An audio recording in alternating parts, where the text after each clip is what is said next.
I don't have to tell you things are bad. Everybody knows things are bad. Everybody's out of work or scared of losing their job. The dollar buys a nickel's worth. Banks are going bust. Shopkeepers keep a gun under the counter. Punks are running wild in the street, and there's nobody anywhere who seems to know what to do, and there's no end to it.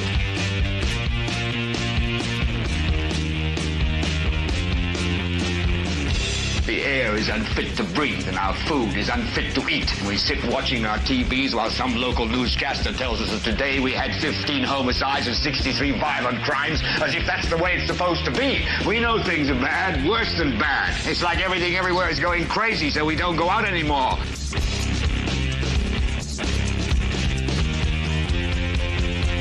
We sit in the house, and slowly the world we're living in is getting smaller, and all we say is, please, at least leave us alone in our living rooms. Let me have my toaster and my TV and my steel-belted radios, and I won't say anything. Just leave us alone. Well, I'm not going to leave you alone. I want you to get mad. I don't want you to protest. I don't want you to riot. I don't want you to write to your congressman, because I wouldn't know what to tell you to write. I don't know what to do about the depression and the inflation and the Russians and the crime in the street. All I know is that first, you've got to get mad. You've got to say, I'm a human being. God damn it. My life has value. So, I want you to get up now. I want all of you to get up out of your chairs. I want you to get up right now and go to the window, open it, and stick your head out and yell, I'm as mad as hell, and I'm not going to take this anymore. Well, ladies and gentlemen, hello and welcome to this part 2 episode 423, the 423rd episode of the Political Spotlight. I am your host, Kristopher H. Bilbrey, and I am welcoming you here. I hope that you all made it through the storms last night with very little to no damage. Hopefully, we actually had some damage here.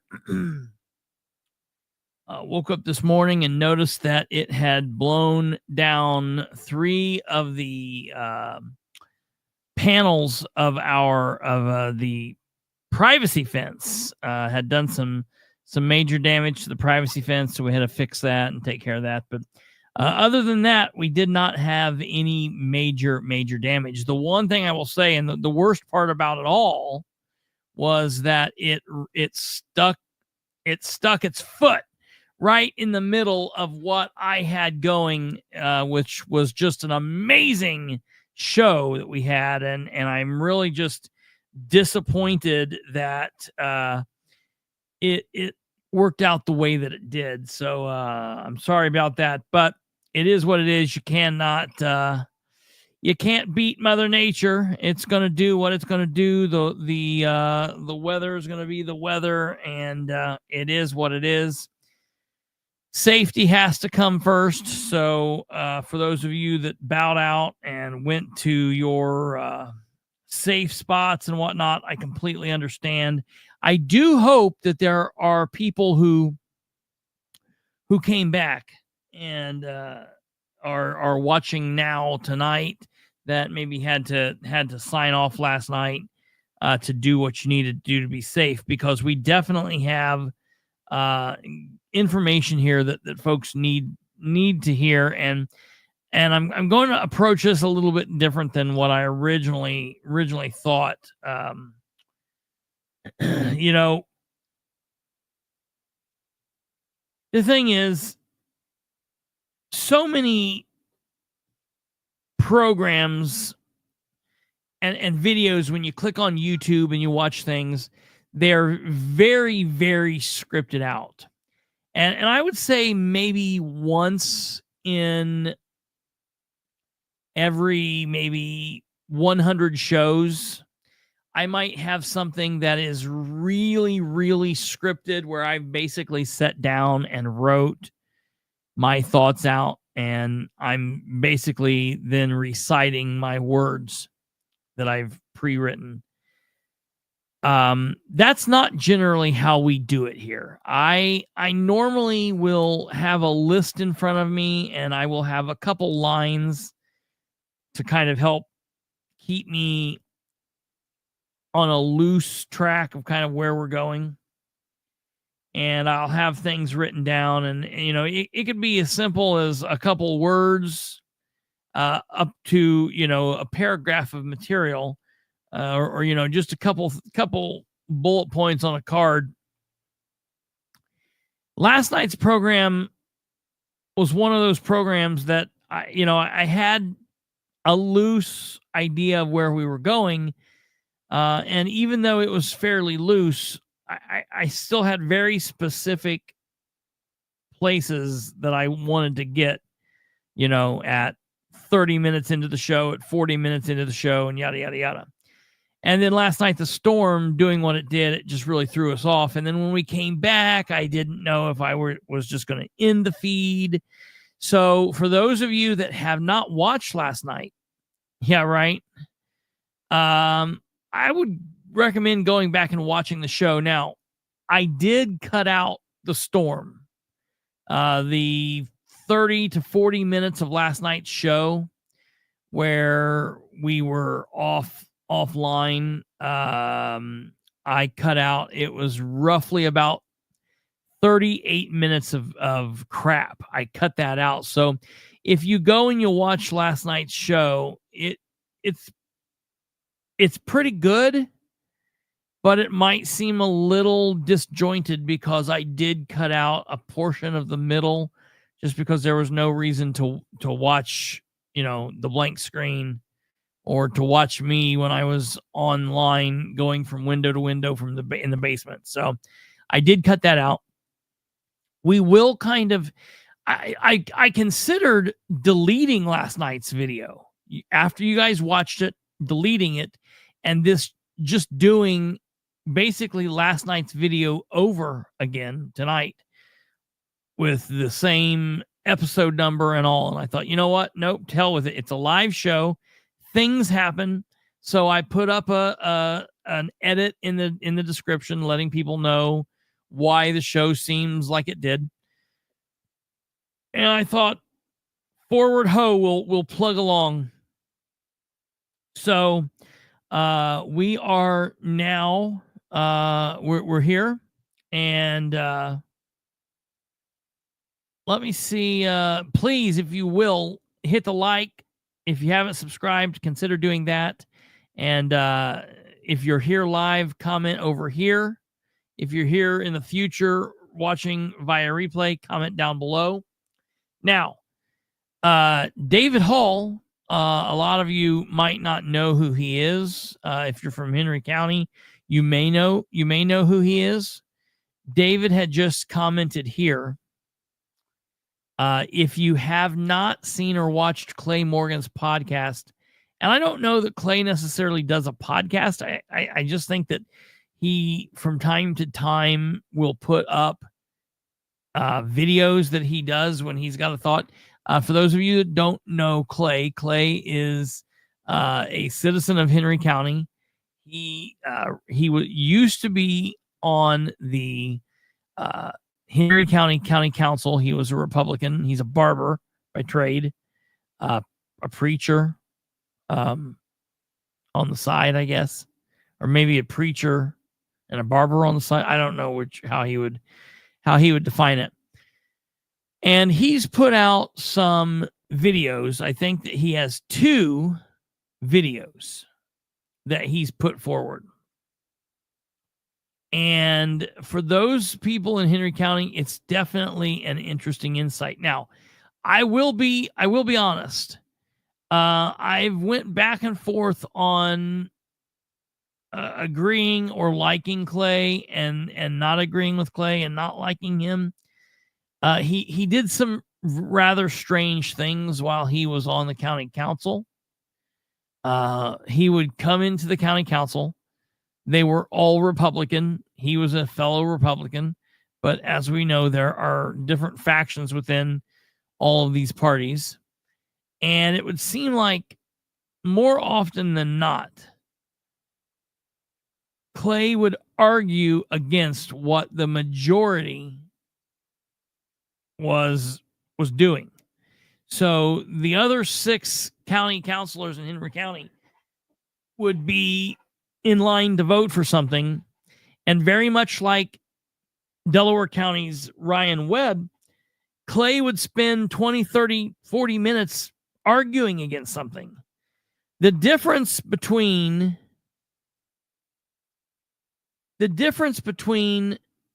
Clay and Webb is after Webb would argue against something and the vote would occur, Webb would continue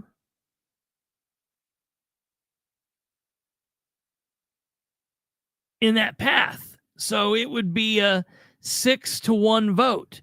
The other counselors would vote the way they were voting, and Webb would hold his ground. He might be the odd man out, but by God, he let people know where he stood, and I can appreciate that.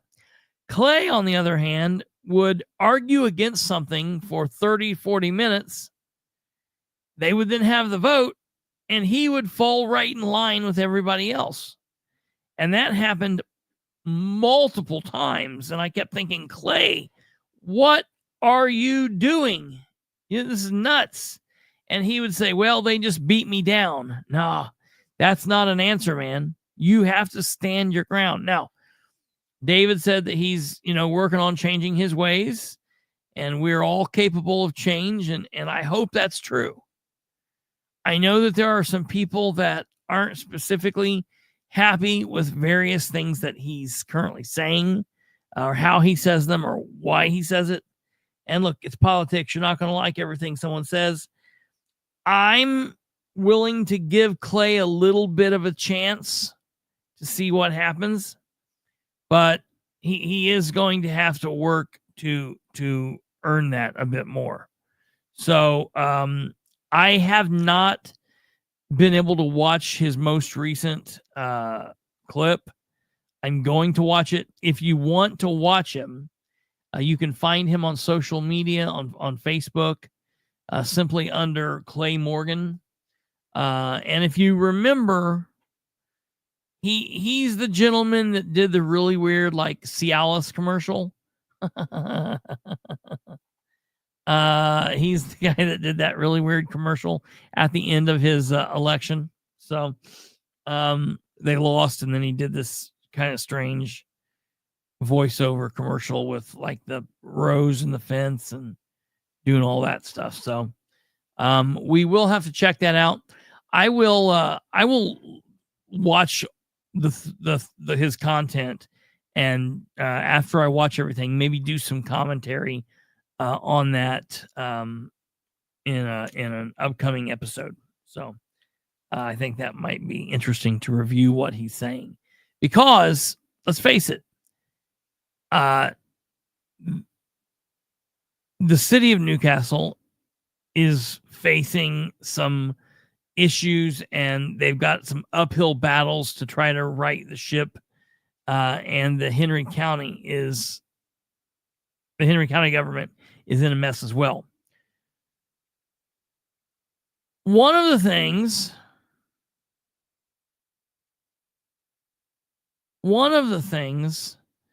that is a problem with Henry County is one of their current Henry County councilors, Chad Malicoat, or as we call him here, Bad Chad. And we're going to get into talk about that a little bit and to discuss kind of what goes on.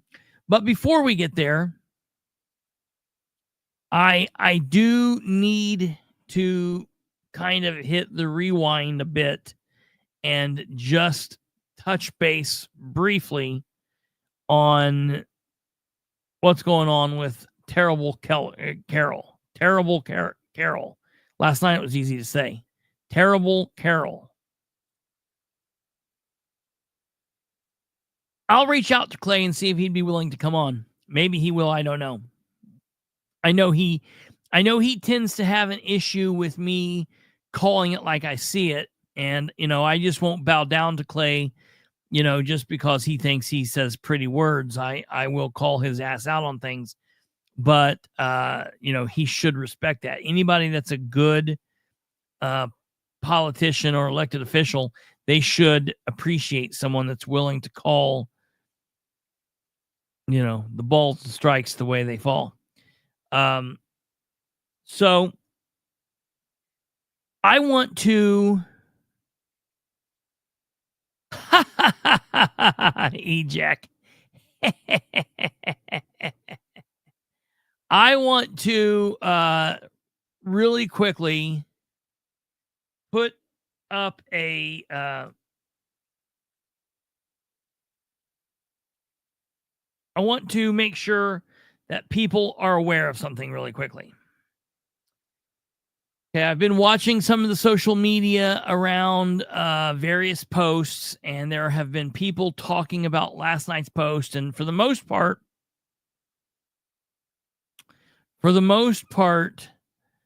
people have been talking about the premise of the show, and I want to put out a disclaimer. This is really important. Okay. Number one, as we always say, anytime we deal with anything like this, everyone is innocent until proven guilty. Just because I don't like Ed Carroll as a politician, as a person, doesn't mean I would in any way want to lessen his same due process. I'm here to fight for his rights the same way that I would my own or anyone else's. And I understand why people would be pushing back on what we're saying. Number one, you have to look at commentary when it's coming from family. There are family members who have been in the chat and on all kinds of pages on social media, and they have been questioning what we're putting out. Oh, you can't believe this, and and I want to caution everybody. Number one, don't just take my word for it. First and foremost, don't just buy everything that I'm selling. Question me. Question the information that you're hearing here. Talk to the authorities.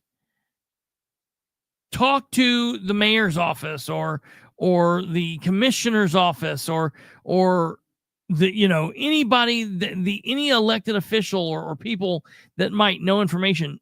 Do research for yourself. The point of what we're telling you here and the point of what I'm trying to discuss with you is to give you a baseline area of where you can then go and look for more information so that you don't have to spend 20 hours a day, 6 days a week, however long, digging into information, looking into information, doing all that. So you can take the information here and then go to the various sources and do a pretty good and respectable search on your end, but it's something that you don't have to make a life's mission out of. Get what I'm saying? So I'm not saying just take what I'm saying and buy it. Don't. Moreover, challenge me. Tell me that I'm wrong and go out and try to prove me wrong. That would be fine. I'm okay with that. I'm not out here trying to make everybody think just like me. All right. Number two, you also have to apply who's saying what. Okay.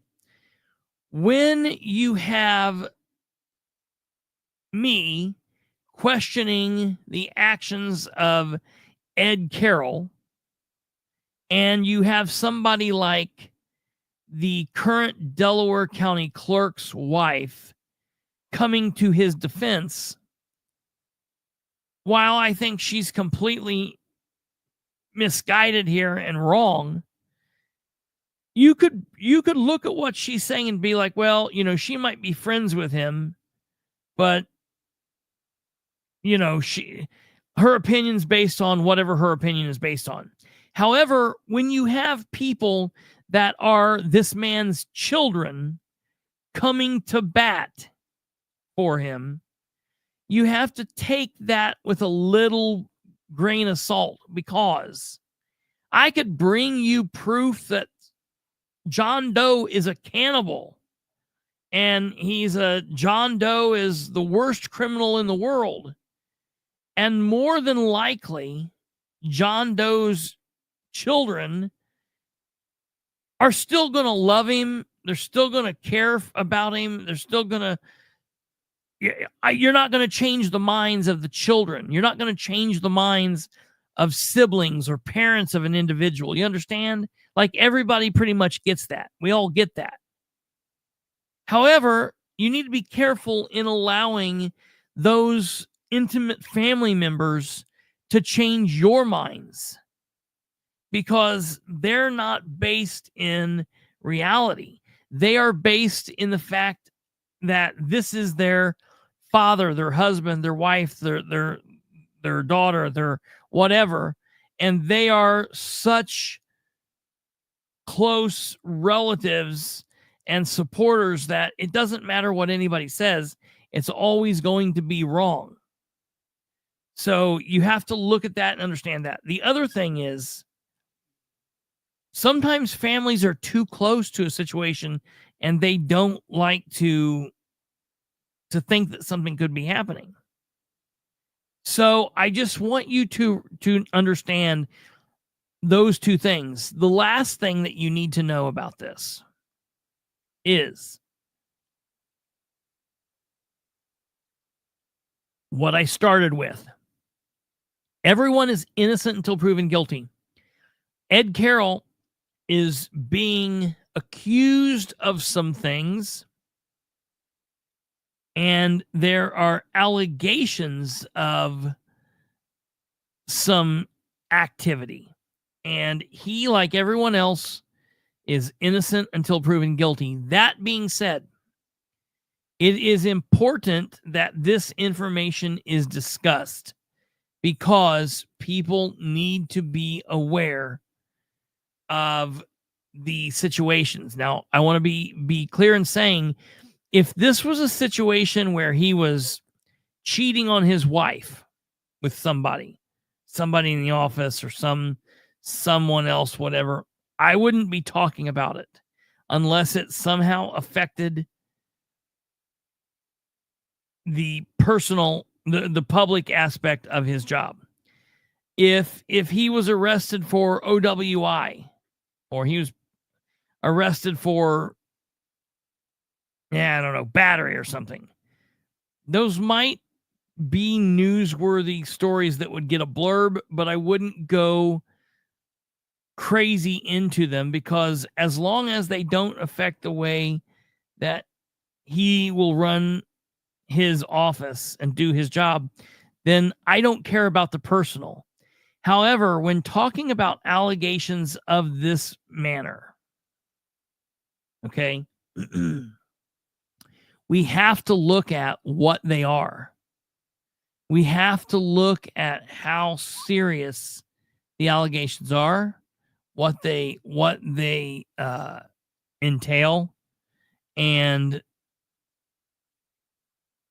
all of that. So everyone should be smart here. Okay.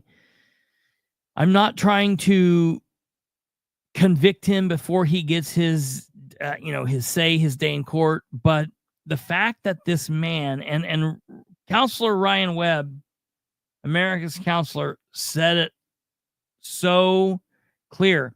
The fact that this man is in charge of so much money and everything that goes on in Delaware County as far as the books and all of that, it's important that people know what he's being accused of. That's it. That's important. Then what you choose to do with that information after you have it, that is on you. And it's on Ed, because while his father, I'm sure, told him something like this at some point, my father certainly told me, you can do whatever you want to do in this world as long as you're willing to pay the consequences. So, right, wrong, or indifferent, for whatever reason, Ed did some things. And maybe in his mind, he has a reason. But I'm just saying, whatever he did, the consequences are here now, and he has to be willing to pay those consequences. So that's where we are. Okay. So just briefly, again, in case there are some people that are here that was not here last night. After last week, so every couple of weeks, I get reports from Delaware County employees who tell me that their county credit cards are declined. Some bill didn't get paid. Some utilities not getting paid. They're working on shutting off the lights in the EMS stations. Things like that. So last week was one of those times. I got a message and started getting inundated with employees telling me that something happened and people weren't getting their paycheck. Some people were getting too much of a paycheck. Other people were found out that their taxes were screwed up, that they were going to have to pay more than what they thought because of how they dealt with what they were supposed to be dealing with in the auditor's office. They weren't taking care of those issues. And this is something that Ed has done every year he's been in the auditor's office. He did this in 23. He did it in 24, and he's doing it in 25. So it's like, what? Why are we struggling with this? Well, after I made the post, I started getting messages, and the floodgates opened up of people wanting to tell me their stories about Ed Carroll, Ed Carroll Jr. And one of those stories that I received told me that I might want to go to the Delaware County Sheriff's Department, and I might want to request a police report. And that if I did that, I would find out that Edward Carroll Jr., the Delaware County Auditor, was the suspect in a pretty substantial situation. And so I did just that. I went to the Sheriff's Department. I picked up this case report. And so that you can follow along, I have posted it here.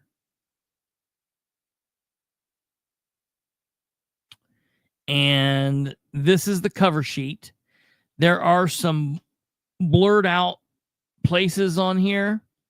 This is the only editing that you will find on these.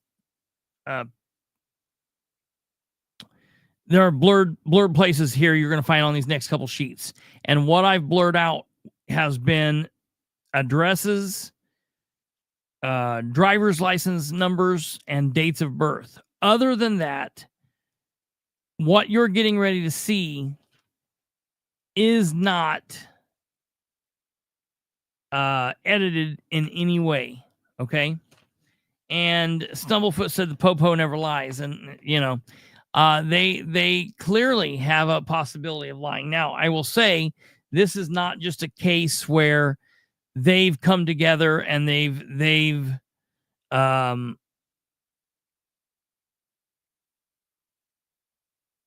just magically put words out. they were called to meet a complainant, and they basically wrote up the story as the complainant outlined it. So on this report,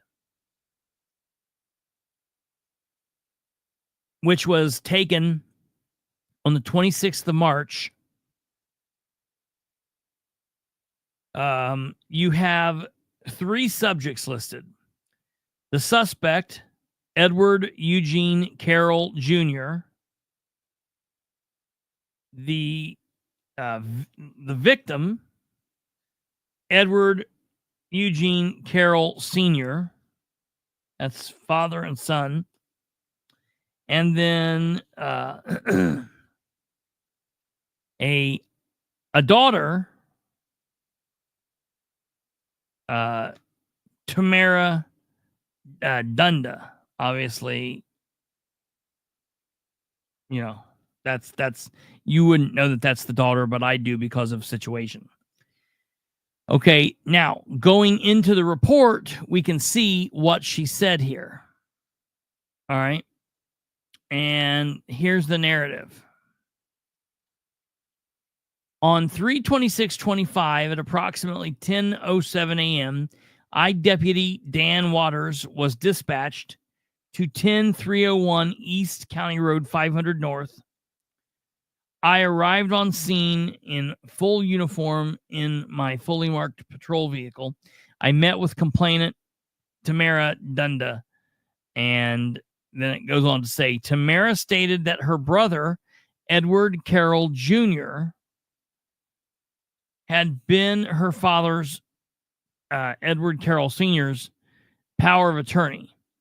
Tamara stated that Edward Jr. was the power of attorney and had transferred their father's house into Ed Jr.'s name on 1/27/22. Tamara stated that she believed this was against her father's will. Okay. Tamara stated that Edward Jr. had also taken $32,413 out of their father's bank account over a period of time, and she does not know where that money went.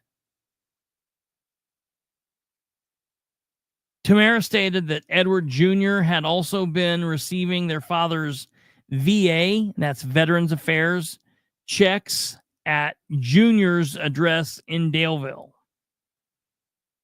Tamara stated that she had contacted the VA and they were sending the checks to Ed's house, so they were able to verify that that was happening. All right. Tamara believes that the amount that Ed had taken in these monthly checks comes out to the total of $26,496.48. So that means the grand total of the amount of money taken is just under $59,000. It's $58,000 some dollars. That's a lot of money, ladies and gentlemen. And I want to be really clear for those that are saying, well, this is a civil matter or whatever. Power of attorney only allows you to do so much. It doesn't allow you to do things for the person that you're power of attorney of against their will. And even if this man, the senior, has dementia or some form of dementia, even though that's happening. Whoa. I just about killed the stream. Man, I'm telling you what. It's like the devil is trying to stop this from being going. Even if senior has some form of dementia,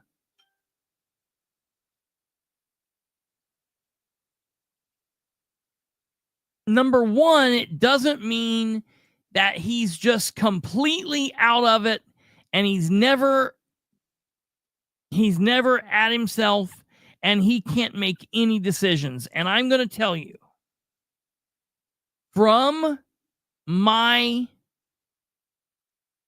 perspective, what I've heard is this man, Ed's father, Ed Sr., is not just completely demented, gone out of his mind. He is very much still in his mind. He might have, the health issues here. He might be a little weak. He might have a cold or pneumonia here or there, that he's whatever. But I'm just telling you, from everything that I'm hearing, this man is not completely out of his mind. So then the question becomes, well, when did Ed transfer the house? Okay. In the police report, and if you look up on Beacon, it says that the transfer occurred on 1/27/22.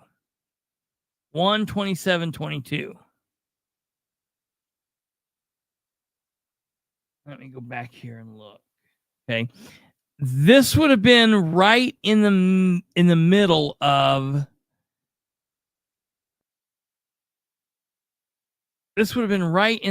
Ed running for the auditor's office. So he was treasurer, but he was, yeah, that's right. Let me double check. I want to double check here. I believe he was running for auditor at the time. Yeah. Okay. So yeah, January 27th, 2022 would have been right as he started to run for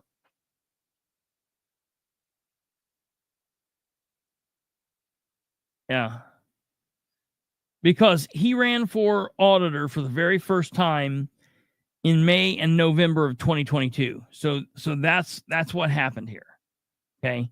And so that became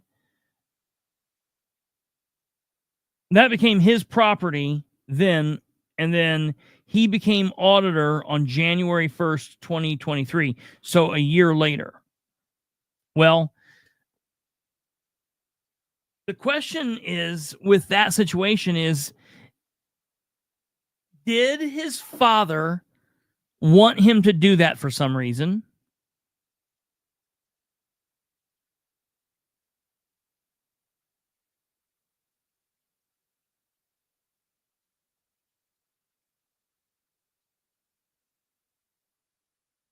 Does it mean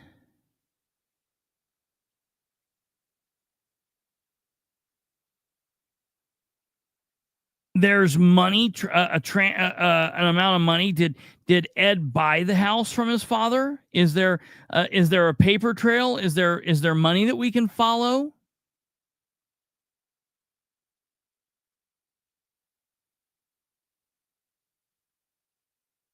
That's the thing that has to be asked there. Then with the money from the bank account and the money from the VA, we have to ask, okay, so for example, let's look right here. Okay. Dana Carroll here. So I'm assuming this is a sister of Ed's and a daughter of Ed Sr. And this says it was not her money and she had no access to his bank account.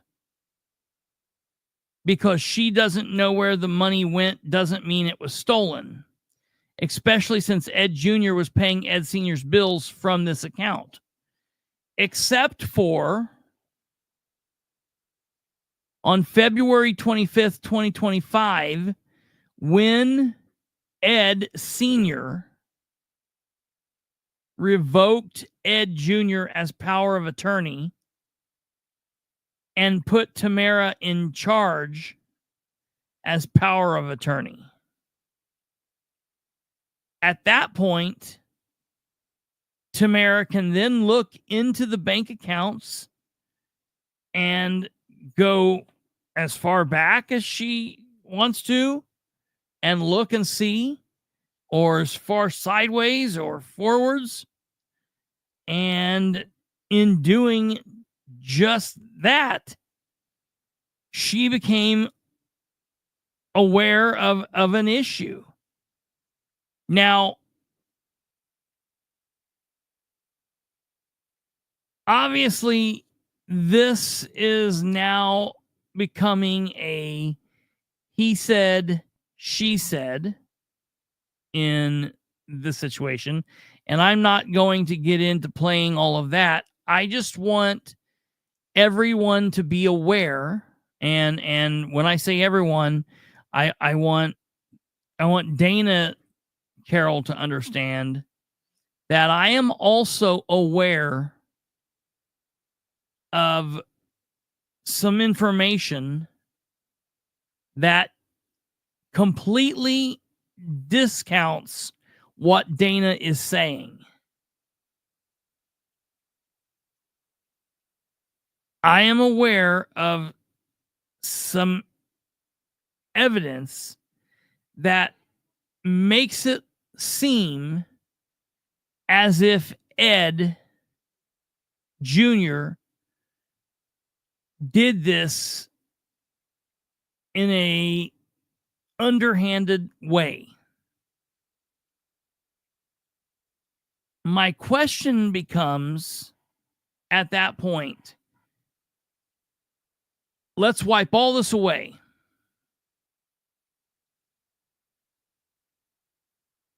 And let me ask you, Dana,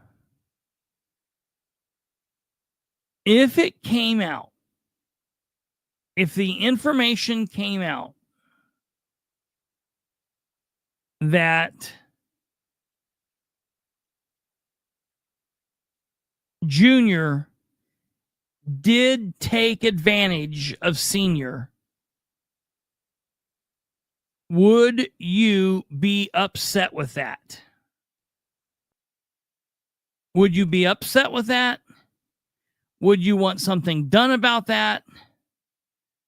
Or would you be upset, but you would say, it's done and it's over, oh well.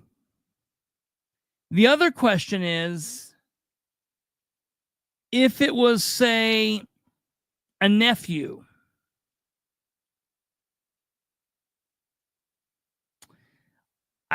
Dana, I would be careful in assuming that you know what I know or don't know. Again, listen, for me to be talking about this, again, would it be strange for you to hear or to find out or to believe that Ed has admitted to doing these things?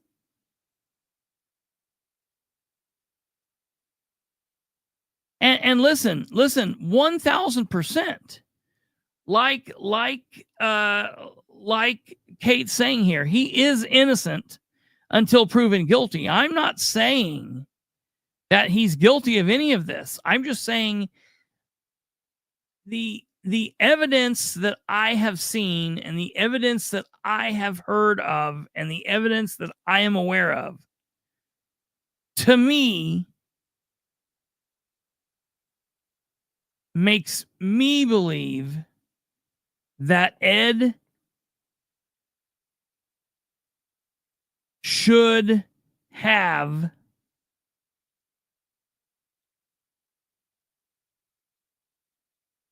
the charges filed against him.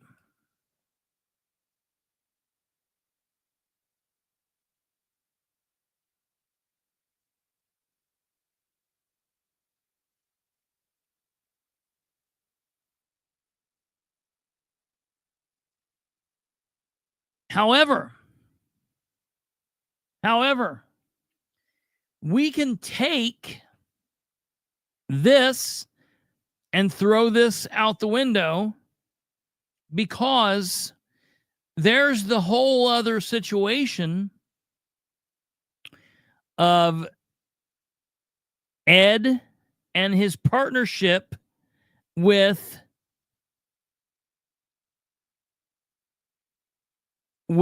Bad Chad. There is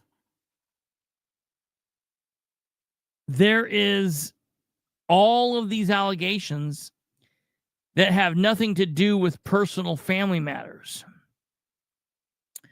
And that, again, is going to have to come a different day. We're not going to get into that today. We're still working on that, but it will be coming sooner rather than later.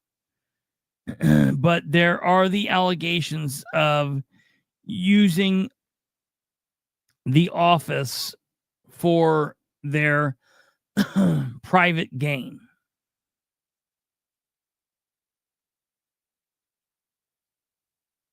So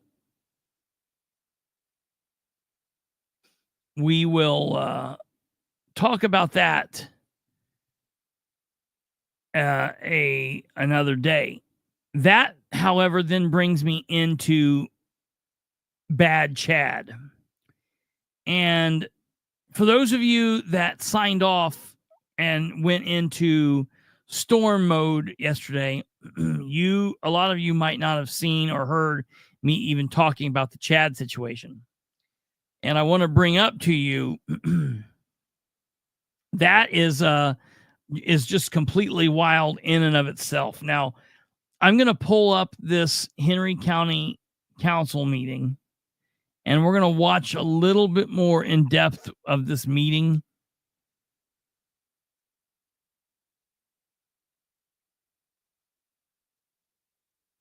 Let me get this pulled up here.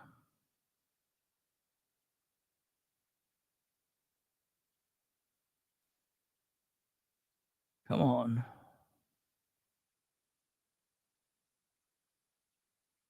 So, Chad Malicoat, remember.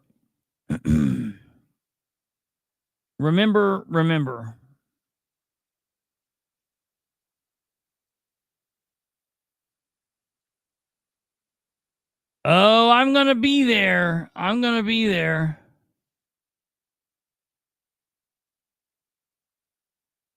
Yeah, I'll be there to see what's going on.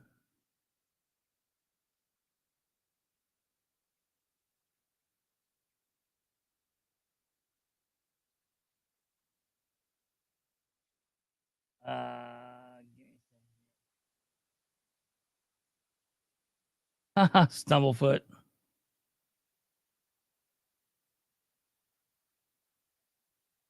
Okay, here we go.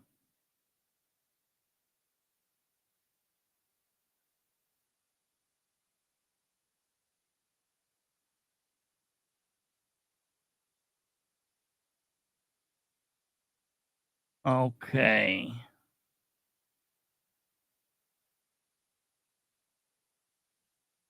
No, I don't think I'm going to eat it. I don't think I'm going to eat at Cheryl's house. David Hull, so am I. I'm just going to go and capture for everyone else. So people that don't want to go, I'm going to go and, because I don't even know what the hell they're doing. I don't know what they're doing. They're going to go and stand. Don't block. I hope they don't block traffic. That's all I got to say.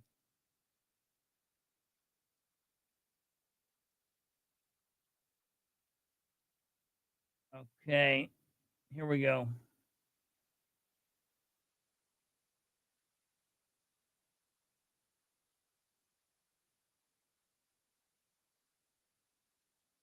So, are we there? Buffering. We're buffering. Hang on. Okay. So we are just having a work session for the committee to review some different items today. Really, the whole plan was just to kind of review some of these budgets, review the cash position in some of these budgets, talk about some of the things we know that are coming up in the next year, and some current needs that we have, such as the bridges and things in the roads issues. So, we're trying to kind of see where we're at money-wise and see where we think we may be heading and see how we proceed from there. So, with that, I think we'll just kick it off. I'll start. The auditor's office, and then guys, I hope you guys got the emails with the printouts. I see them. You got yours up on the screen. We're good. Do we have a budget that we want to jump into? Okay. Okay. So, all of these documents are readily available in the auditor's office. Well, these are just the budget reports that were sent to us from the auditor. Okay, first up, let's start with our budget. I think that's a good place to start in the county general, because one of the things that we have to utilize as the council is the reclassification fund. This year, we've spent very little out of that fund. Appears we still have $97,000 available to us in that fund to utilize. I know historically that fund has come into play a lot when we have retirements and we have to do sick payouts and different payouts such as that. So any thoughts or discussion on that fund? It's good to have that, because we don't have a rainy day, but when those kind of things come up, Chad, as you're aware, it's something we can go to. And we've always. Okay, so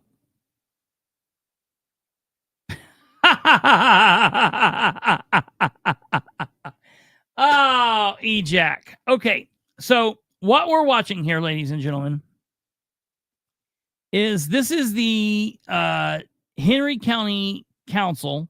This is the Henry County Commissioners and Council courtroom, they call it. And what we're currently seeing here right now is we're seeing 3 members of the Henry County Council up here, and they are sitting in this meeting going over, I guess, so when Delaware County has our finance committee meetings for the council, they go over like each month what the meeting is going to do financially and where we are with the budget and yada yada yada. They do all this thing, and they do it like the Thursday. Yeah, I think they do it like the Thursday before the meeting. Okay. This, however,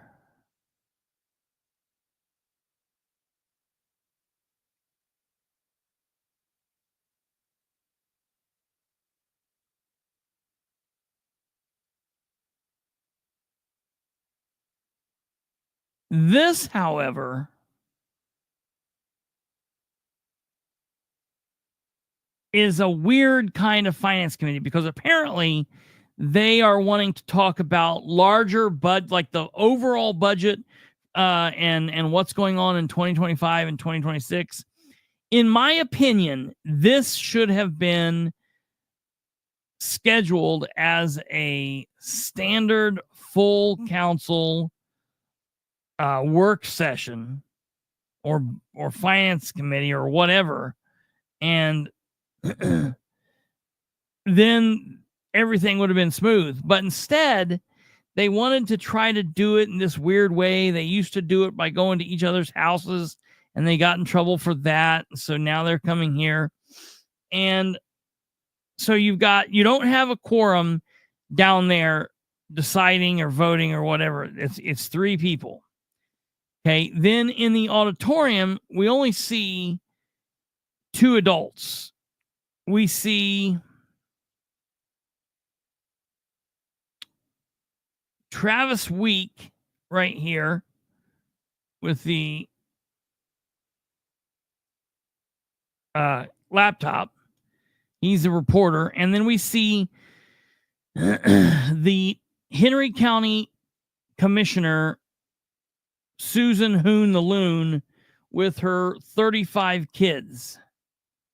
And they're over here. Now, Commissioner Steve Dellinger is also in and out of the meeting and sits in the meeting most of the day.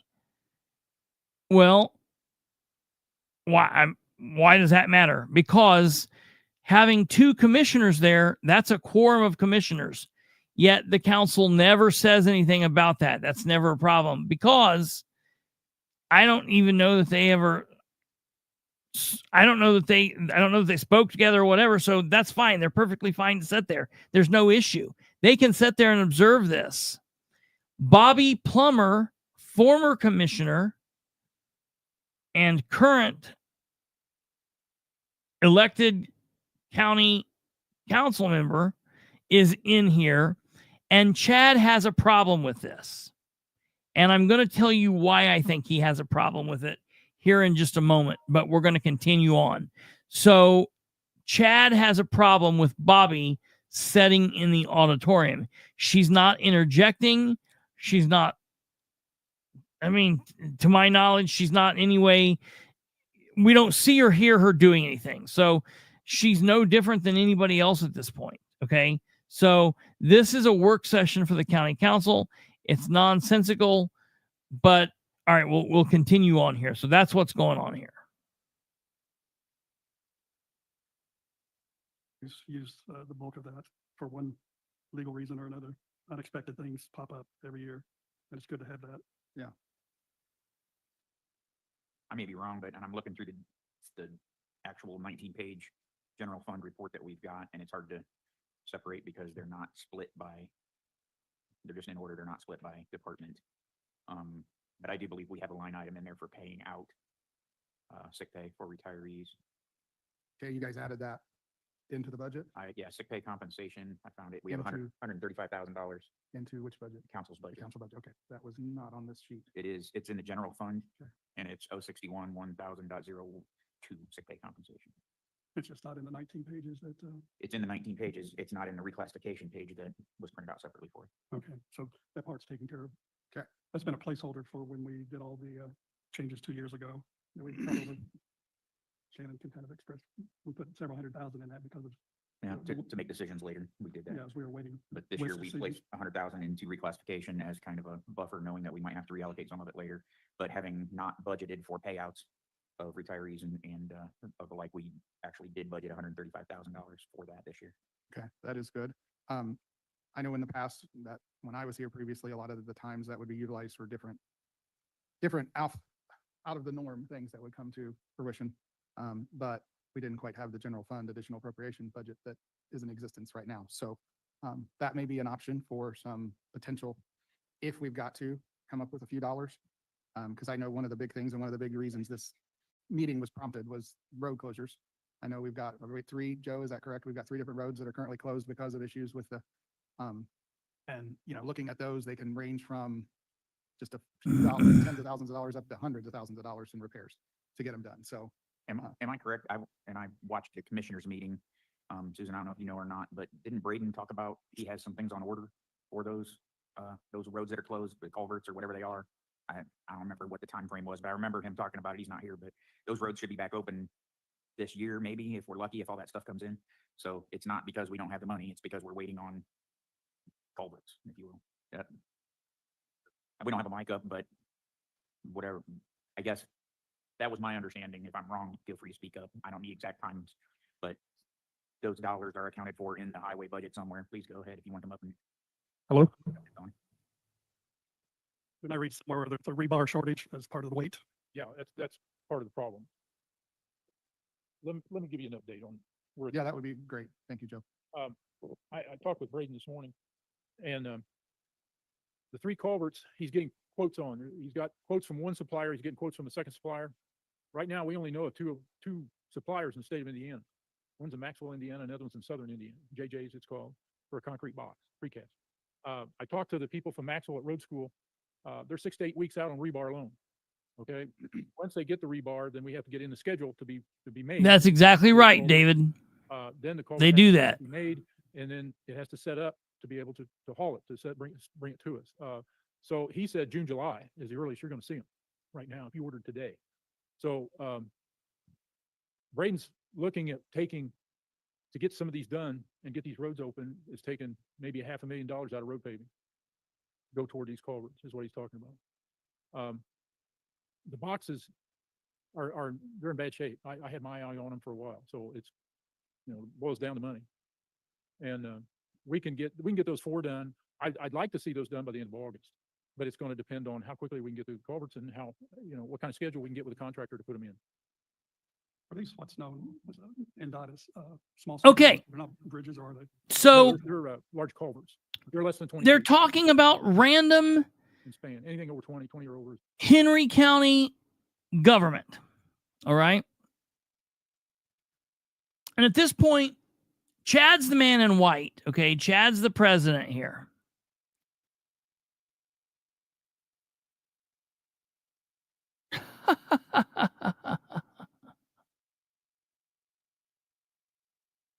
E-check.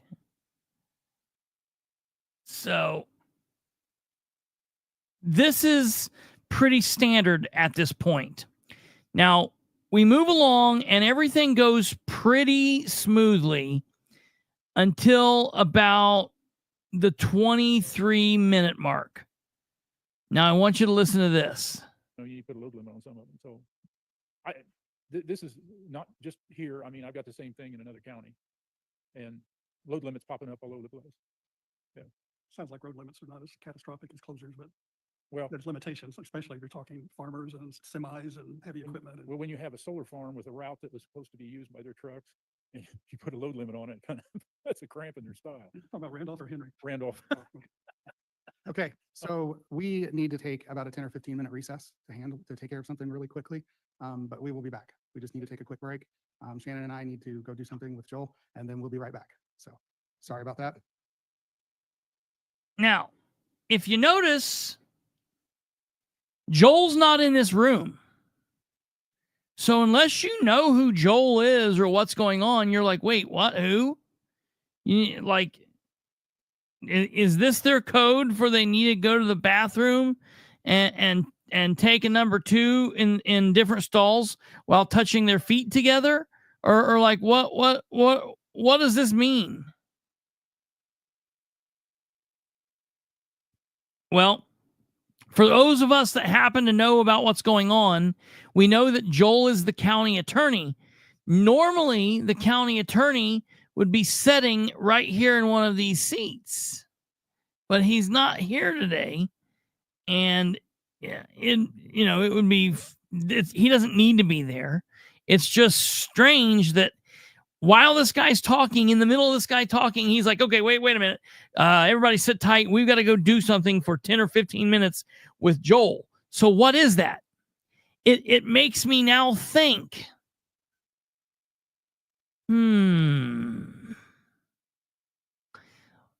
is there some texting going on? Is there some emailing going on from phones? Because we can't see if someone is texting from down there.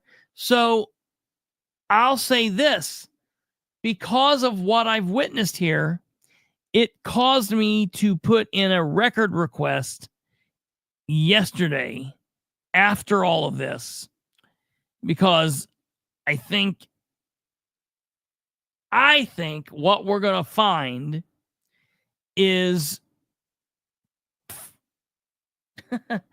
for some unknown reason, Chad felt the need to contact Joel and I guess like tattle or something on Bobby, because Chad has a problem with Bobby sitting in the audience. And why would that be? Why?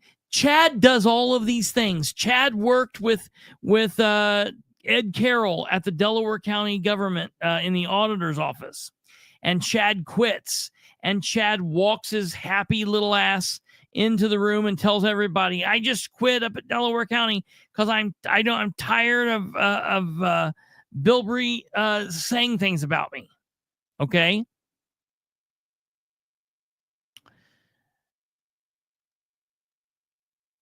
He is all the time obsessed about what this program is going to say about him. they had a election board meeting. And in the election board meeting, he was scared to death about what Kristopher Bilbrey was going to say about him.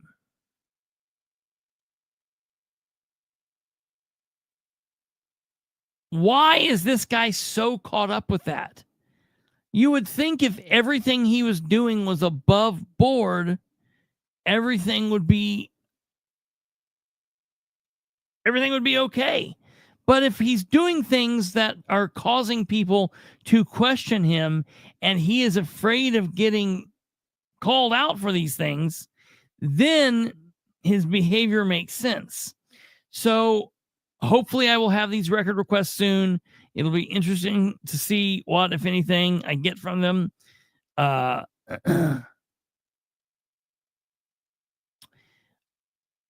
Well, we'll keep watching this, and I'll fill you in on what goes on the backside. So let's watch what happens here.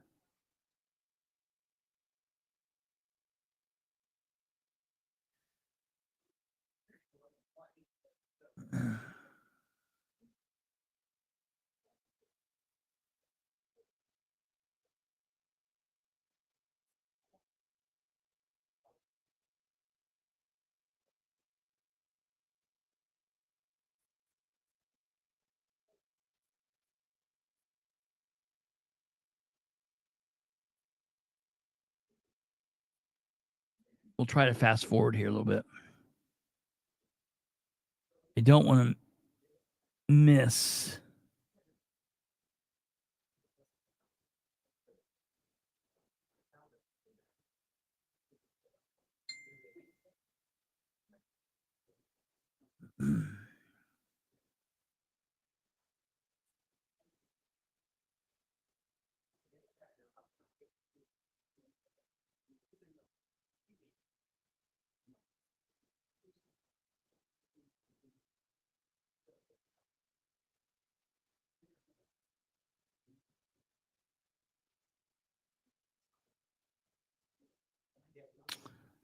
During this time, Susan was brushing her daughter's teeth.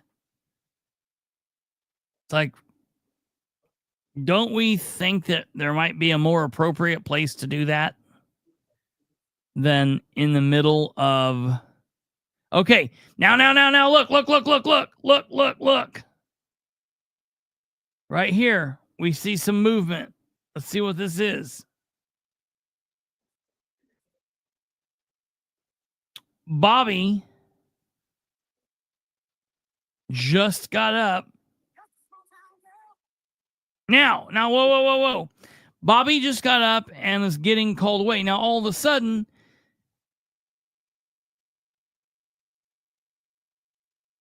Kenan Gray here picks up his phone and lifts the speaker to the mic, and he's playing a song. Now, I heard it last night. I heard it again. The song he is playing is Don't Stop Believing. And song, Don't Stop Believing. I don't want to.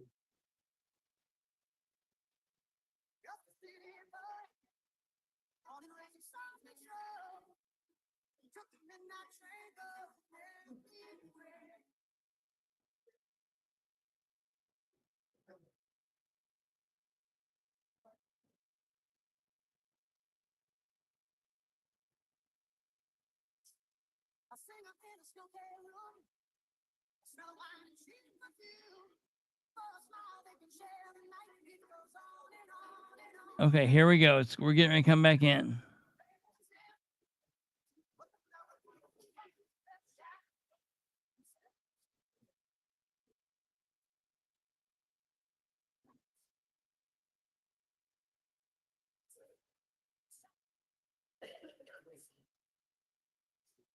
Okay, all right. Did you just see Bobby now walks out this back door here? Okay, let's go back and take a look at this because I want to make sure.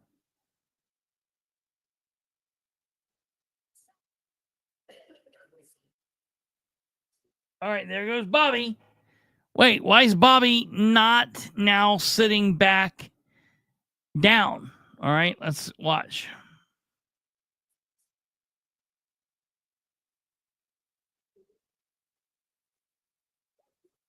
Yeah, right. Good question, Tweety Bird.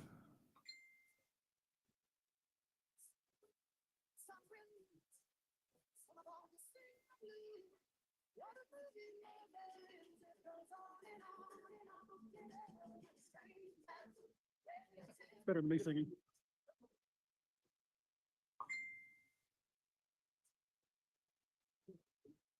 Yeah, that would be very forgettable. Okay, sorry about that. We're back.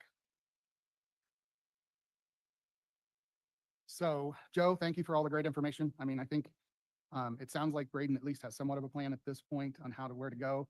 I will tell you that I looked at the Hume Bridge because Kenan had said that, and it is lower if you compare ourselves to our comparable counties. But the thing that kind of stood out to me in it is we've had several $100,000 left in that account every year at the end of the year. So we're not even spending what we're budgeting. So, you know, changing the tax allocations on it, I guess I need to understand why that worked that way. So when we come to the budgeting cycle, and you know, that's going to be a real important piece to the pie for me. I'm not asking you to give the definition right now because I know it's probably very complicated and all the moving parts and the influx of reimbursements, and that throws things off. I'm sure there's a very complicated explanation on it, but like I say, I'm a numbers guy, everybody knows that. And so when I look at the numbers, if you look back at several years, that fund hasn't been spent. Now, I want you to see what happened here, because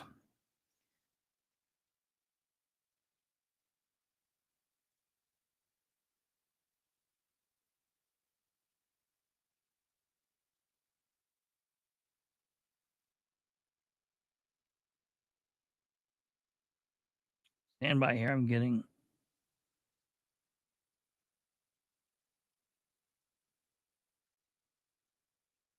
out to you know, all the funds haven't been completely spent. So if we need to add more to it, I just need to make now. I sure want you to listen understand to some of this. And maybe it's just frankly because we haven't put enough in there for you to do what you need to do. That could be the simple answer to it, and at least in my mind. I've got another question related to that, because just comparing the available balances of comparable counties, in my mind, is only part of the equation.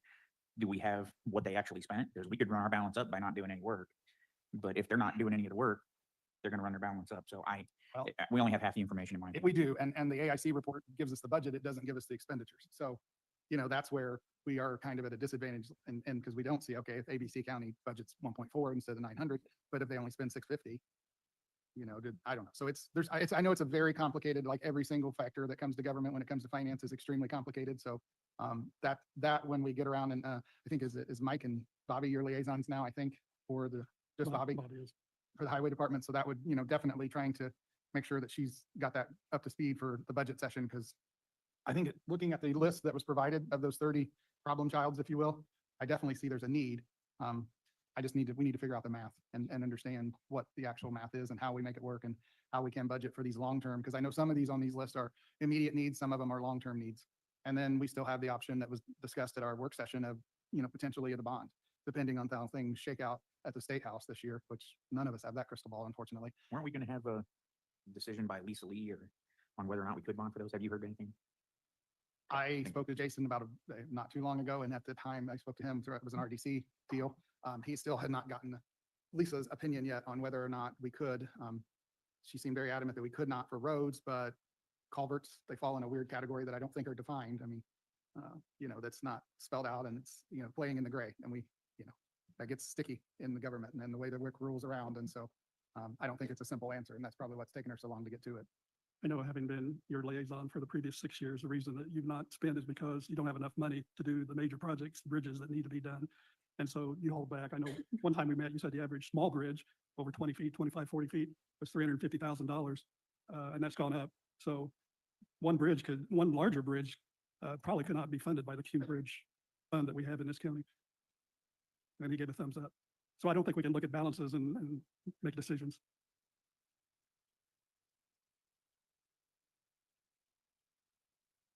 And small structures, you said was under 20 feet. Okay, and that was 350. So any larger bridge, and I know we have numerous larger bridges from your spreadsheet, our Hume Bridge wouldn't pay for, not even close. I'm just saying, I don't think looking at the balances unused is a proper way of looking at that. Yeah, and I agree. Like I said, it's hard when you look at the numbers because the numbers don't make sense. So I need I need the stuff behind the numbers. I need the data behind the numbers to help me make some sense of it, definitely for budget, because I definitely see the need. I agree there's a need. I just want to make sure we're meeting the need properly, because we've got a lot of things to talk about. You know, we've got, with the way they're making changes to state house, you know, they're making changes to community crossings. They're talking about big cuts to the health department. We've got EMS. You know, we've got a lot of moving parts that we have to look at on top of that. So, you know, that, at least for me and the numbers guy, part of me, you know, getting some of that back end numbers would certainly help. You have an update on Health First funding? I do, and I wanted to thank you for the little bitty teeny tiny note that was on the door and nobody knew about this meeting. So I'm a little torqued because it's a public meeting and I'm here. I do have great input, just like those gentlemen do, just like these people back here. And I know there's other department heads that couldn't be here. So my simple ask is that you make this available so that everybody can come.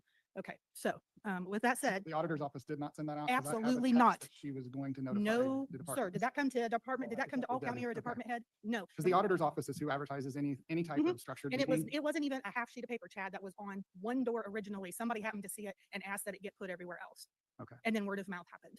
Well, I So, will- I'm not- I know the three I of will you. Okay. Communicate again with them, because yeah, we need to, because there are a lot of meetings that I hear about after the fact myself, Yeah. So including council members and commissioners meetings and different things and such, and hear about them after the fact and don't even know they exist. So I agree there's somewhat of a breakdown in communication here, and you know, we have a set of rules we have to follow. oh, And I know. it may be that because it was advertised, that is advertised and that is the rule. Yeah. But I think. Oh, we can and I'm expand sure that upon it meant. So, actually, Wayne County, I think everybody knows this. I physically live in Wayne County. My address for the last 27 years has been Moreland, Indiana. The Blue River bus turns around in my driveway and I am on Henry County REMC. So for all intent and purposes, I bleed Henry County, but my stinking taxes go to Wayne. But I do want to know what Wayne does. Wayne County does have standing committees within their council and have had ever since I've lived there. So, and they do just what you're doing now. And so they're pretty standard, advertised on their website. Everybody knows it. So for what that's worth. Okay. Yes, I would love to give you a very quick update. All right. of the It's health important department that we heard what she just said.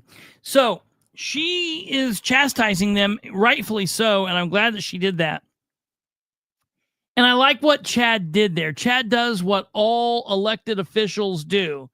Oh, it's somebody else's responsibility, so we'll get with them, and it's them. No, it's the auditor. No, Chad. Damn it. This is your meeting, pal. You're the one that's sitting in the driver's seat. Let me tell you something. If there was an issue with this meeting that I contacted and filed a complaint with the public access counselor, my complaint's not going to go against the Henry County auditor. My complaint is going to go against the Henry County Council and Chad Malicoat as the chairman of this committee. So I'm glad that she called him out. I hate that he kind of passed the buck. It's his responsibility to make sure that the things that he wants done are happening. And if they aren't happening, then that is on him.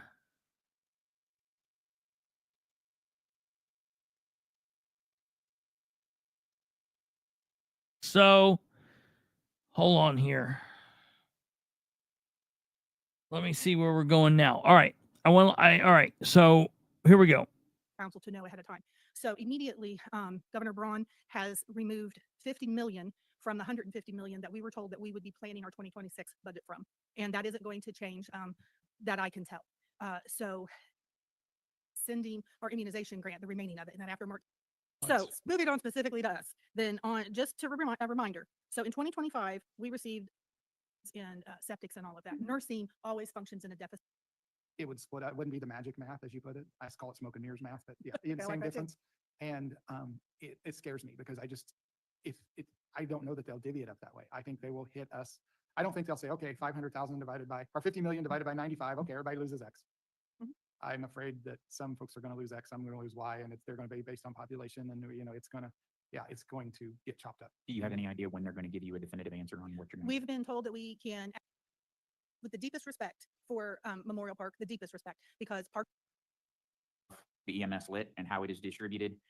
From his standpoint, his department covers a large chunk of the county in the Northwest and would like to have some consideration when the EMS lit funds are distributed and how that all looks moving forward. So it has to be part of the conversation with the $900,000 number with the city. And I think I'd have to go back and look. I think maybe it's 130 or something going to, do you remember what it is? 130,000 going to Henry County, 160 maybe? It's at least yeah, Yeah, whatever the difference was between the 300 and the total Yeah. number. So, about 150 or 60. I think it's around 150.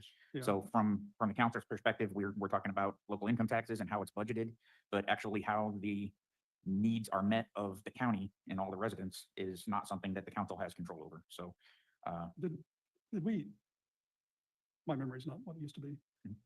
We did the 0.04, that's the maximum that we could on EMS lit, correct? that's not correct. We did the 0.04, but it can go all the way up to, I think it can go beyond that. But if you remember, we talked about, should we do a 0.08 at one point, and we settled on the 0.04 based So we're on gonna have needs. to look at that then, as uh, one of the many. All right, here we go. Needs of our county residents on what has been given to us, and now they're gonna ask us to do less. So Get the conversation started on some thoughts, some questions, and then be able to go back to the council and come up with a plan on how they come to all of the department heads, our recommendation on what they talk about, because budget is it's gonna be here before we know it. I mean, and if you will, of how we approach this And thing. of your $2 million, which we estimated from the initial Braun proposal, which has been scaled back somewhat, especially in the Senate. 2025, And so and then that- up for reevaluation. up for evaluation in Okay. Because budget for you gave 2026. raises immediately on, was it August or September? September 1. September 1, and then didn't do it on January 1st. Eject. And so my assumption is that most employees are figuring come January 1st, 26, that it will be reevaluated in this budget. At least that was my understanding as somebody who sat in the audience in some of those meetings. I think you're correct, Chad. Yeah, that was my understanding when I wasn't an elected official at the time you guys had done that, but that was my understanding. Was that your understanding, Ange? Okay, yeah, I mean, I got a few people left and that was Steve. I mean, I think that was the understanding that you guys were going to do an immediate raise and then not doing a raise again in January. I think you had to do it for the elected officials because of the, so it's not like we just have this, we just have this tons of money sitting there that's not been allocated. Sulphur Springs territory. Okay. It's roughly Not all a of it, quarter. but they kept- We're at whatever we're asked, whatever is needed, that's what we're I gonna do. think Chad is right. The decisions about the future and what, Like, where do I pick up the phone and which department head or multiple department heads do I say I've got to take $350,000 from your department? you're gonna Right. cut And I wouldn't want to do your guys' Because stuff. I wouldn't. it's like I said, every single dollar in revenue was budgeted last year.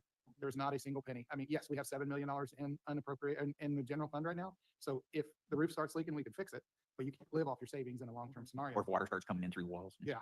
I mean, all those fun things that we've had coming up, and we've got other projects that we haven't even talked about that are still on my list today, like the YOC project. I don't know where that commissioners are with the old YOC building out here. And so, there's a lot of things that are still moving parts that we've got to look forward to. And EMS is absolutely a big part of it. As far as meetings, I mean, I was actually, I wondered where you were because I'd heard the building snafu. Obviously I heard about that. I heard the revenues were looking good, but I didn't have exact numbers on that stuff. So that's awesome. You guys, trust me, when I was elected last time,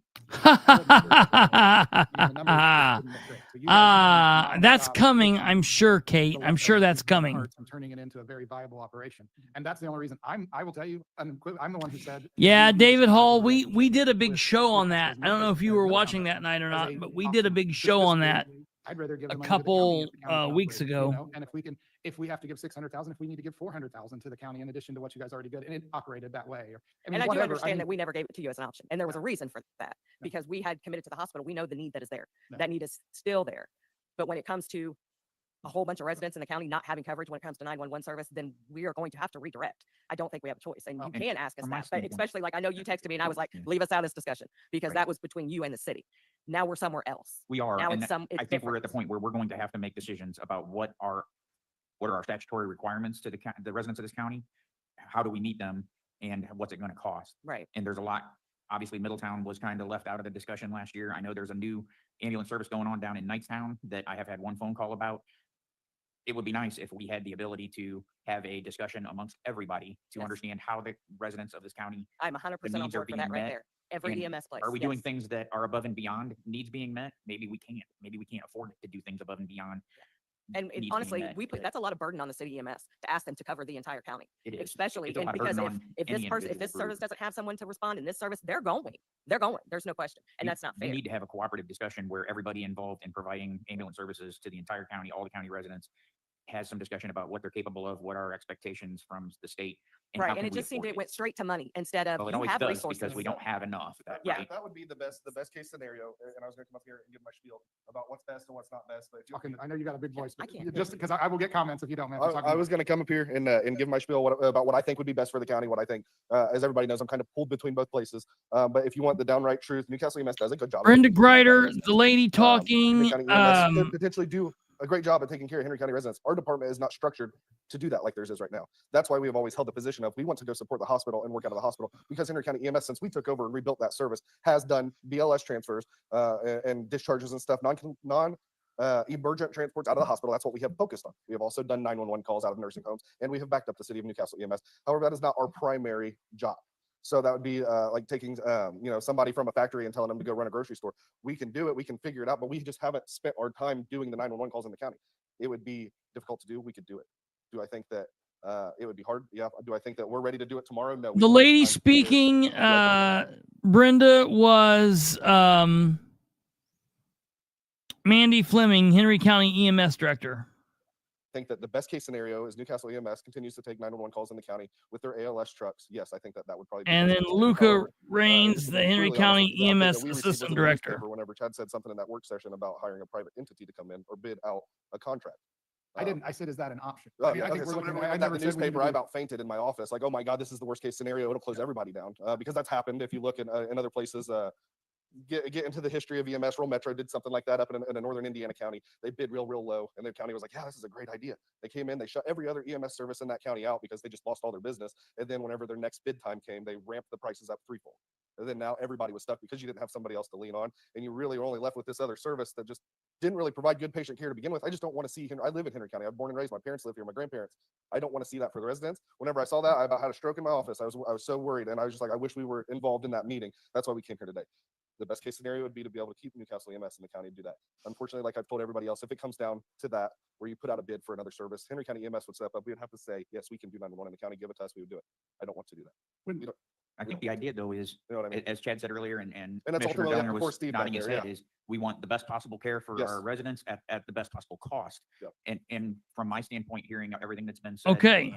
And you're right, I did text Mandy and say, hey, can you guys take 911 calls if this is the case? So Chad, that's right in the back here, of everybody's mind. is a very good reason why I think Chad wanted Bobby out of here.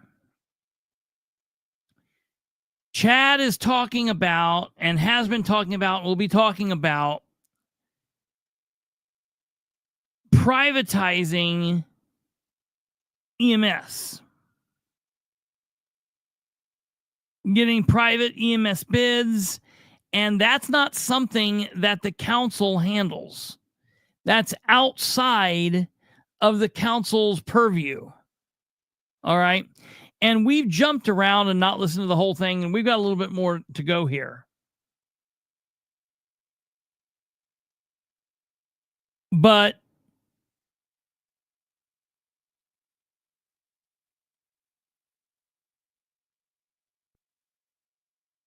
I think that Chad knew he or they would be talking about things, or that he wanted to discuss things that were outside of their purview. So he just said, screw it. We'll get rid of Bobby, because I truly believe if Bobby would have been in there, I think Bobby would have been like, wait, you guys can't talk about this. Or she would have maybe not said anything then. She would have been able to call them out at a later point. But either way, she would have been able to say, hey, this is not good. You need to knock this off. Shane was asking Mandy if Mandy could take 911 calls. Is not in, that's not the council's job to be doing that. We need to provide what we're required to provide. And honestly, if providing transport services to the hospital is not a requirement for the county to provide, then maybe the hospital should be paying for all your guys' services. and personnel. And I know that's part of an overall discussion.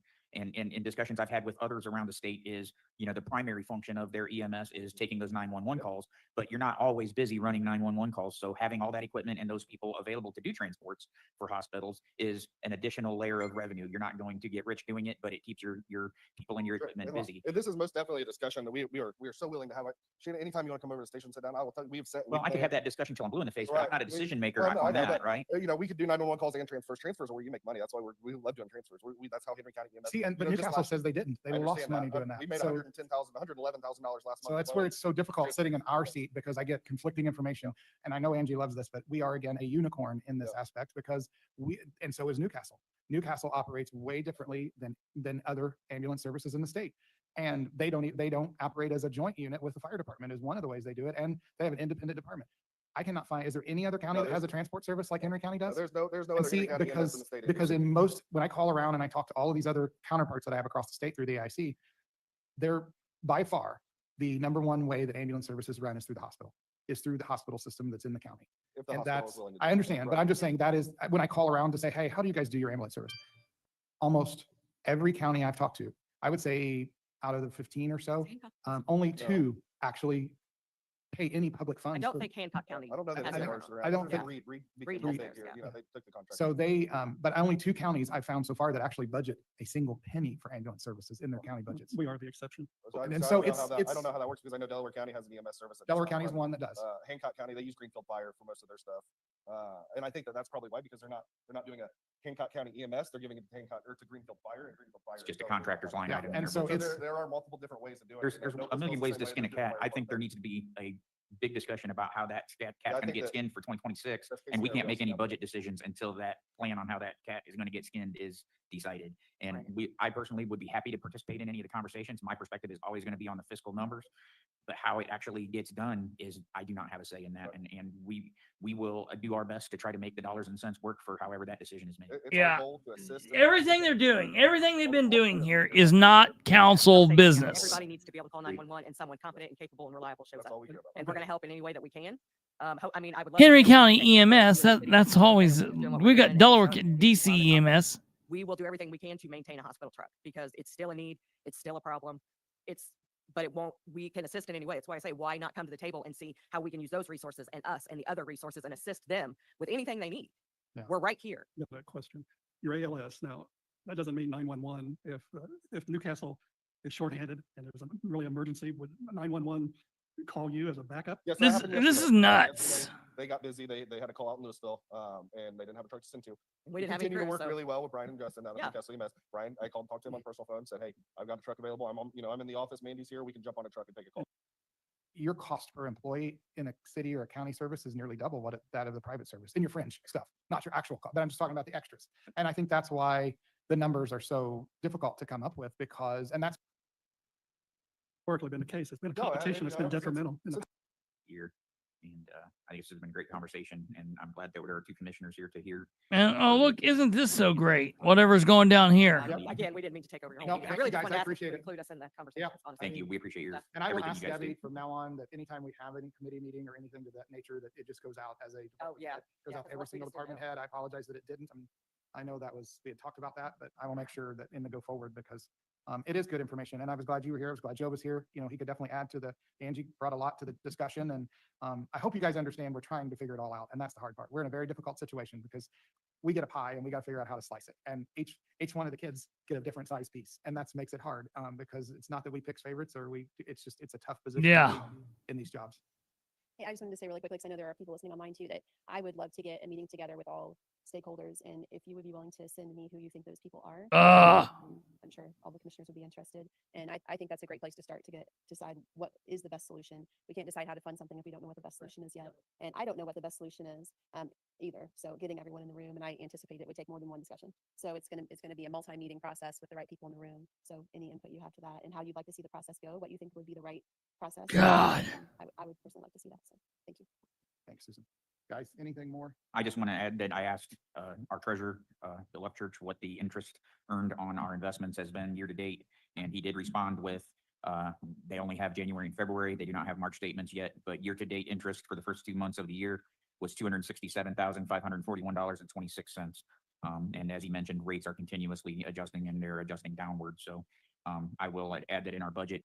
And get more information as we head into budget time. It's gonna be an interesting. They're permanently Thank closed, you, and when that everyone. We doesn't happen, they're appreciate gonna be excited. So here's this. Chad's got no problem skirting the lines. That's the overall thing I'm showing you here. Chad has no problem skirting the lines and doing things that he shouldn't be doing. Chad's been on the council before. Chad is not a first timer. Chad knows what is okay and what isn't. And I know that we've not had a public access counselor for a moment, and that now we have a new public access counselor, and it's going to take a little bit of time getting acclimated to her and getting the rundown on how she's going to operate versus how Chris operated and going back and forth. I fully get it. However, this, first of all, I would never have said anything about Bobby setting in this. This is not something that if I would have looked at this, let's say we go back 2-3 years when I was battling Bobby. And I even have a complaint against Bobby that the public access counselor ruled in my favor on. And I would not, for any reason, would have ever filed some kind of complaint or issue about Bobby sitting in this meeting listening. Just wouldn't have done it. Okay? And the fact that Chad plays this game where he's doing everything that he can to get Bobby out of the picture, out of the way, it's really crazy to me. And so I wanted to bring this to your attention because it just sets a pattern of behavior with Chad. He always does these things where he's like, what?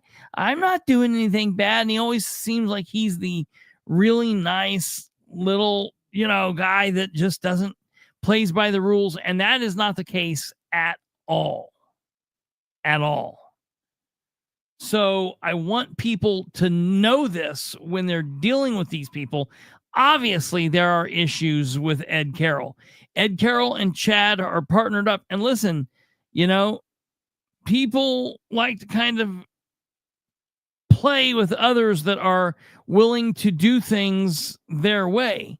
So that's something that we have to keep in mind. I mean, this deal that they have been doing with the properties, once I'm able to go through all of this, I think it will blow your minds. Now, I do want to answer a couple of questions that we have had.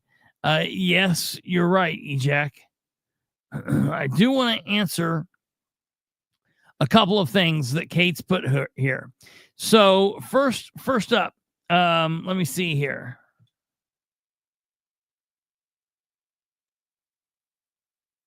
Before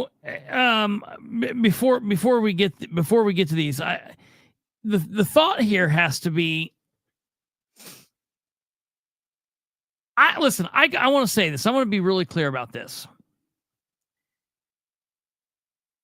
Bobby and I have this really kind of peculiar relationship, okay? The few and far between times that I've spoken to her over the last couple of years, we've always been polite. I have told her on a couple of occasions that I feel like she has done an amazing job. I've been very vocal about that on here, that we have bumped heads in the past, but that I have witnessed her action. I have witnessed what she's been doing, and her and Steve, I would be very proud to have them as my commissioners. I would be very proud to live in a county that had Bobby and Steve at the helm, okay? And I've been very clear about that. Now, if Bobby screws up or Bobby does something that she shouldn't do, absolutely, I'll call her out right now for it. But I like the way that Bobby has turned around, and Bobby and Steve both really work hard to attempt to do right. And what's crazy to me is when and here's the thing. Everybody the sheriff could pull and muster out to go out and try to defeat Bobby. So this could happen where you have Susan Hoon, who was on the council, taking Bobby's seat because Susan is someone that is willing to bend over backwards and take whatever she can from Sproles, which is just crazy. But they put the wrong person in the commissioner seat, and that opened up a council seat, and the party voted. The party did what the party does. They held a caucus, and they put Bobby in that missing seat because it would be stupid to waste the talent that Bobby has to offer. But then we see actions like this. We see this nonsense when Chad does things to go out of his way to cause her to be kicked out of a meeting or do this or that. And the problem with that, and the problem that I see is it injures Bobby. It causes her to be in kind of, I don't want to say it makes her doubt. I don't think it makes her doubt herself, but I think it makes her more than likely question like how she can work with these people. You know, like what can these people do? Like if these people dislike her this much, you know, they're really going out of their ways to cause issues on the council, and that should not be happening. It's really nuts, and I hate that because I've said for a long time now that the commissioners and the council were doing all right, and then they flip-flopped, and now it's a cluster. I just don't like what's happening in Henry County government right now because of the sheriff, because of Susan, because of Chad, because of Steve Coons, because, you know, there's these few people in select places which are making it a problem. And I warned you all about this. Now we're going to have to fight an uphill battle to get rid of these people. So I want to go back and I want to answer a couple of questions. And these could be questions or comments about both Ed and or Chad. And I want to take a look at this. So the first question or comment that Kate had to cut out. She had something that come up with her other job, so she needed to go take care of that. So the first thing up about Ed, Dana says best to have listened to the full recording. Okay. And look, she's brought it up and it got brought up, so we'll say there is allegedly a recording floating around of Ed admitting to everything that I'm claiming or that I'm bringing to you that has been claimed against Ed. And I can say, if that is in fact the case, if Ed has admitted to this on recording, it's over. It's over. So one person says best to listen to the full recording, and I agree. You can't just take half of it. You got to listen to the whole thing. Absolutely. Okay. David Williams says, Chris, when you can, could you clarify at which point do you believe there was an alleged crime committed as a former police officer? And I don't know exactly what he's talking about. I don't know if he's talking about David, are you still here? Do you mean about the entire thing, or do you mean about this deal with the family situation? What exactly do you mean? Because I'll spell it out like this. I think that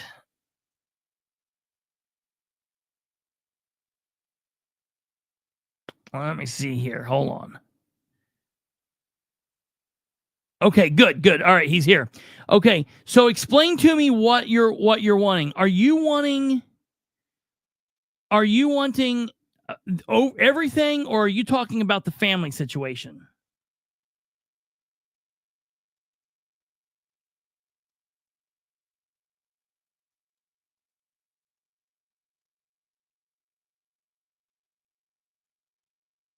Because I'll tell you, with the family situation, it's easy. I'm going to tell you, if I was a police officer and I'm in patrol and I get a call to respond to Tammy's address, and I get out of the car and I walk up and Tammy tells me what she tells me. She reports what she reported here.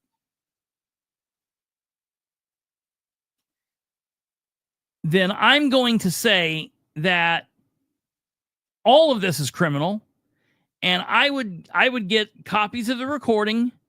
I would get as much copies of the documentation. I would submit this to the investigations, and I would say, hey, this needs to be investigated. Now, if I was a detective, if I was an investigator, I would contact the bank. I would get the information with the banks. I would get the information from the house. And I would definitely go to bat for the prosecution, and say, hey, for Tammy, and say, this needs to be dealt with, because I fully believe that there is an issue here. Really quickly, now, just briefly, 1 second, I want to put this up on screen so you guys can read this, and I need to just bear with me 1 second. Give me 1 second here.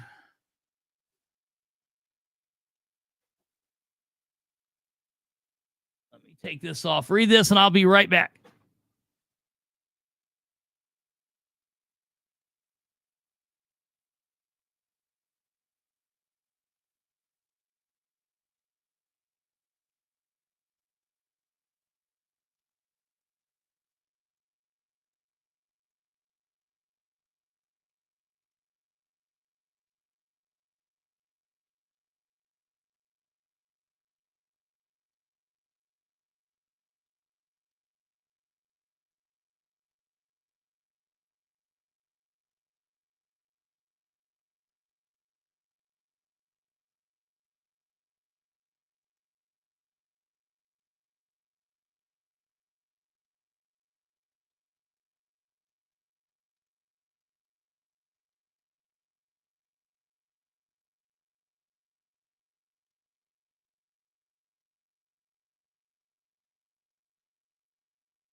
Okay, sorry about that. I had the door locked. I had people locked out of the house. Sorry about that. Okay, so in this situation, like I said, I fully believe that every bit of this is a crime.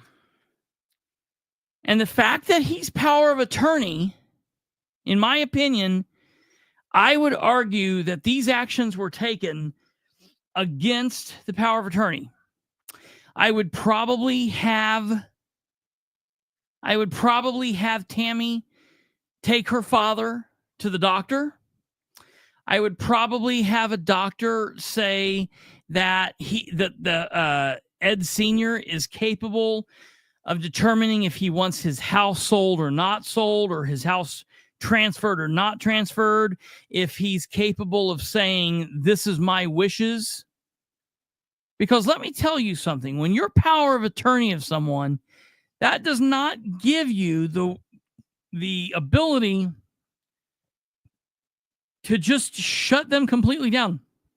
This is not the same thing as being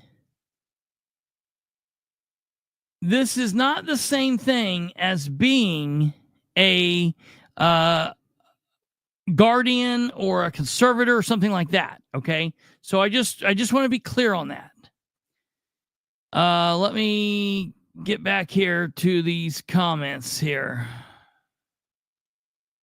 The reason I ask is if it was a crime. The reason I ask if it was a crime committed, I was just curious why the police told him to get an attorney for civil matter. Okay. I'll tell you exactly. I'll tell you why that is, David. And that's a very good question. Okay. That a lot of people have. Okay. Let me keep that question in mind. Let me get through some of these other questions and I'll come back to it. So that's what you ask there. Okay. I think that's all right. I'll come back to these other questions. I'll go ahead and answer that. So you are asking, if a crime was committed, why would the police officer say, get an attorney? And that is a very good thing. So I do not know Deputy Dan Waters. Okay. I do not know this person. Don't know them from Adam. I don't know how long they've been on the department. I don't know what their level of understanding is with, the law, because you understand police officers aren't attorneys. Okay. They specifically know what they know in the criminal law aspect from the enforcement perspective, but they're not attorneys, and some know more than others. Some are not. Some are downright bad at fully grasping criminal law. I am not saying that Deputy Waters is that or not. You also have things where I don't know if he's an older deputy or younger. If he's younger, he could be inexperienced. If he's older, he could be burnt out, and it could be called what's called RAT, report avoidance technique. And so it could be any number of things. I will tell you, in my perspective, from my perspective in this, in my belief, I would not have included that line in there. I would never have said that. And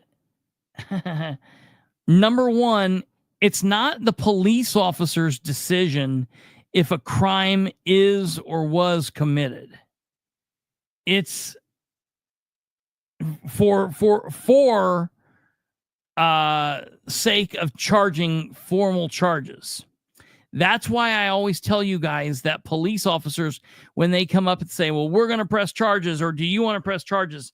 That's not how it goes, because police officers do not press charges. They don't file the formal charges. You as the suspect, or you as a subject, or you as the victim don't.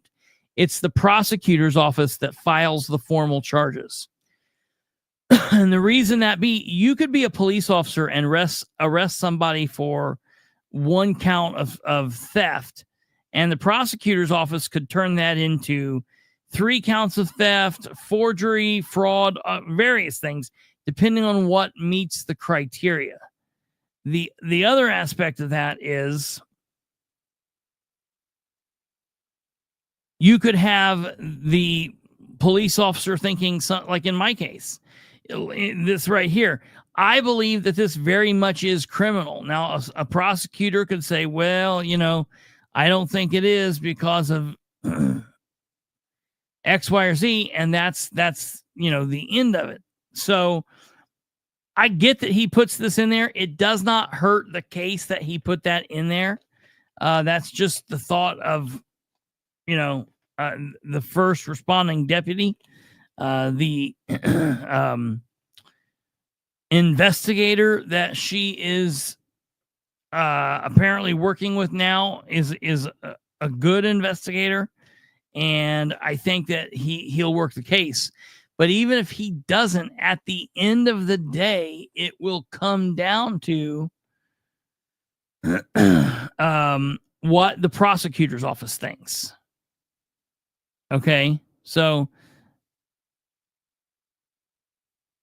that's just at the end of the day what that is. So keep that in mind. Okay, now I want to go back to this question here. Now, okay, this is very important. In response to the sister that came out in support of Ed and against, I guess, Ed's father and Tammy. Okay, you have the one sister, Dana, saying, this and this and this. Tammy has now officially responded, and here is Tammy's response. Dana, did you and Dad try to meet with Eddie to have the house signed back in his name? ? Have you seen the video of Dad saying he didn't know the house was put in Eddie's name? ? Did you tell me Eddie lied to Dad why he couldn't be put back in his name, trust, or wherever? Did you see the video I have Dad saying he didn't know he was getting VA benefits and he was mad that the VA was sending the checks to Eddie's house? Did you see the video where Dad said to change the POV since Eddie has taken, and I need to get to Facebook so I can see the full message.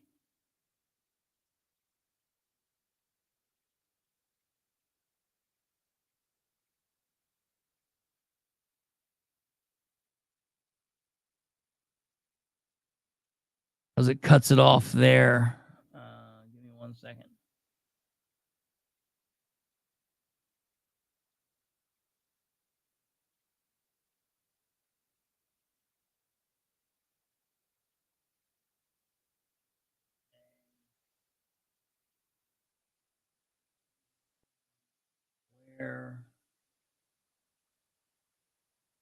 Where I don't know where she I don't know which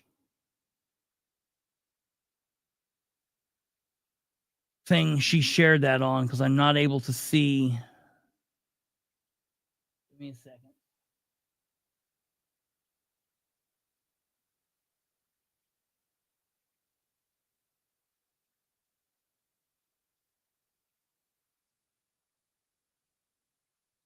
It looks like that's going to be commented under one of the links I've shared that to. So I don't see the rest of her words there. Did you see the video where Dad said to change the POV since Eddie has taken the money and did the house? So that is out there. And this is the same thing I've heard. So she's now, Tammy here is now, for the first time to my knowledge, stating other facts that I have heard. So when I've told you guys that there's information that I've heard that I can't release until I find out otherwise, it's this. So I will now tell you, while I've been dealing with this, I have heard, okay, and I told you I wouldn't put this out unless and until I heard from someone that told me I could, or something like that. So I couldn't say it because I didn't have that information, and I just heard from other sources that there are recordings of Ed Carroll Jr. Don't get it conflicted with the father, senior. I have heard reports that the Delaware County Auditor, Ed Carroll Jr., has confessed via recording. Well, listen, I mean, Tweety Bird says, would a video be proof?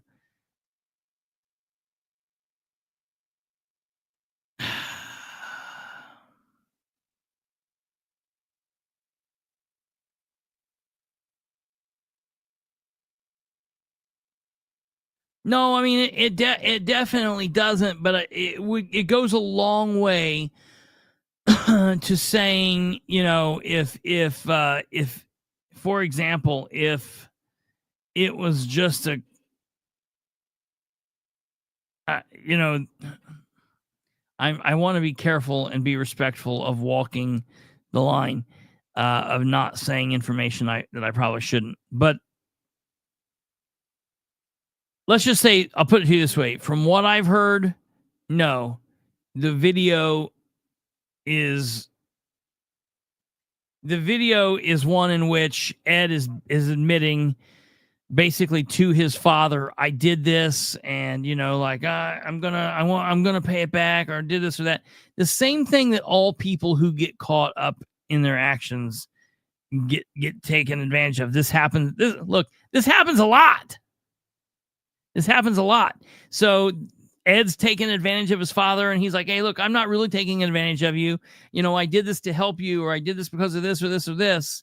And so he's trying to make it about him now. And it's like, wait a minute, this has nothing to do with helping. He got caught, and now he's up against it. That's what this is. So I would say, while it's not necessarily like the smoking gun in the hand standing over the dead body, but it's pretty big. I would say that. Okay. Moving on. Tammy goes on to say, you were one of the six siblings. I guess there are a total of 8 siblings. You were one of the 6 siblings I needed to get, who said I need to get an attorney to get the house back. Now all of this has taken place, and now, especially with the VA benefits, it's no longer civil. And I'm going to be honest. Yeah, again, this is, in my opinion, way outside of the civil realm. And I hate it. I hate it for families having to deal with this. You know, I don't like it for Ed. I'm praying for all involved, but you know, this is a serious situation. Lastly, let me see here. Lastly, Tammy says, I told you and Dad went to meet Eddie to have the house transferred back to his name, but Eddie didn't show. I wasn't in town. I wasn't here to hear what Eddie told Dad. You are the one who told me the rest. I didn't tell you because the rest I did tell you because I have the videos. I wasn't here to hear what Eddie told Dad. You are the one who told me. The rest I did tell you because I have the videos. So, listen, I mean, to me, the videos would be damning. The videos are damning. And I don't know.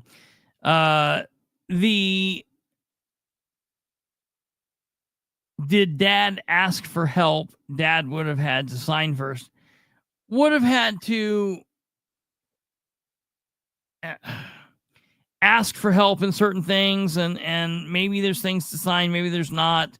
You know, it just depends on what's going on. I mean, yeah, you would think, like, you know, there would still have to be signatures done, and bottom line, if you've got people saying, well, you know, he was paying bills with the money, it's like there's too much here. He's paying bills with the money. He's helping his dad. Look, he's power of attorney.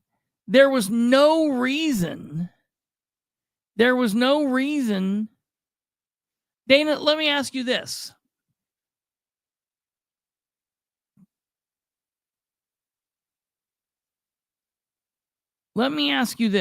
You say that the reason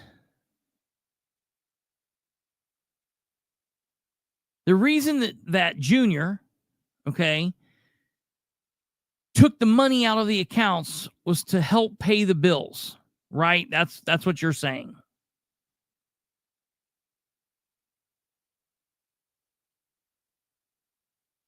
Why would he need to take the money out of your dad's accounts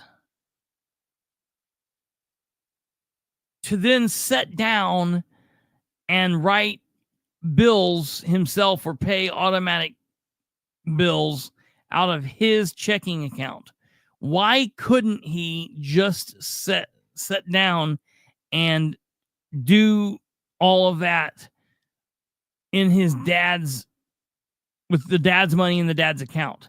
Because with power of attorney, he's able to access the dad's account. He wouldn't need to go in and switch money over to then do it. You see what I'm saying?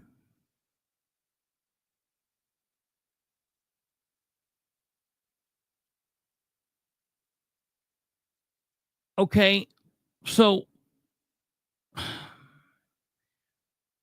what about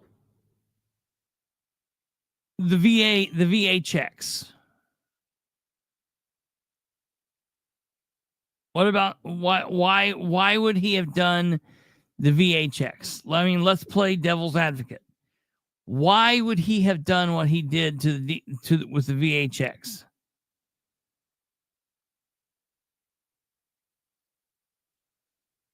Can you tell me? What would that purpose be? Why would he contact the VA and say, okay, don't send checks to my dad's house. Don't put the money direct deposit into my dad's account. Send the checks to my house.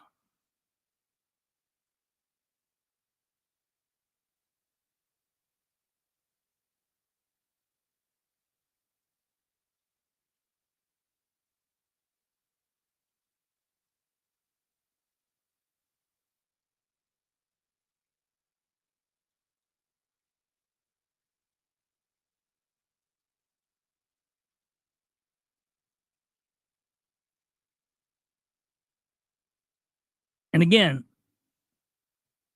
I don't like the personal side of anything, specifically even when dealing with political figures.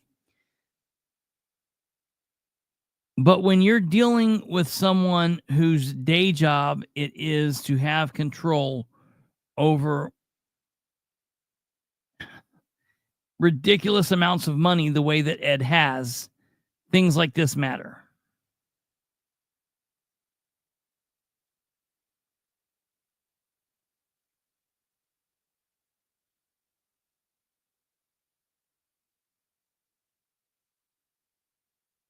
Is there any, are you there? And I know it's hard. I was told by Tammy that they could not deposit into the account because it was a joint account. Dad had always mail delivered to Ed Jr.'s house because Dad was living in Florida.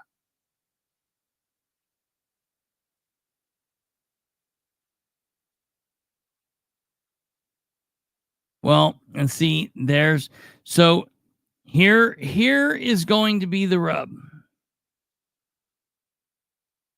The rub is there's always going to be two sides to every story. And, I guess it will play out under the way that it's supposed to play out, either in court or in throughout the civil or criminal or both ways, and it will play out in the election booth. I know that it's easy for people to think that I'm an asshole, but I am not. I don't like that things like this are happening, because beyond politics, whatever goes on here, this will tear a family apart, and this will be bad for a family for years and years and years to come. Maybe the family will never be put back together again, and that sucks. And it is what it is. But the fact that everything that I have heard and seen as a former police officer, I would have marked for being something that needed further investigation. And as someone who was a former investigator, I know that I would investigate this with the thought that it would be going to very, very possibly going to court, and I would do everything that I could to build a case, because it sounds like this is a criminal issue. I hate that. I don't know. I hate to say that. I hate to say that. And it doesn't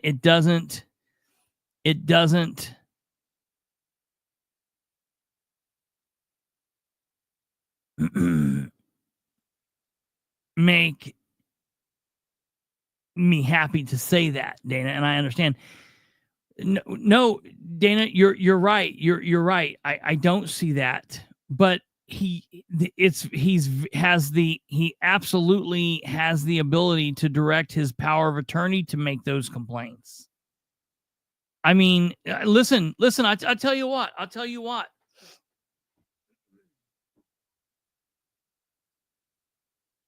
You get something stating that your dad is not making these complaints, and your dad is let me ask you this. If your dad is not, if your dad's not making these complaints, and your dad is perfectly happy with everything that went on, why did your dad remove him as power of attorney?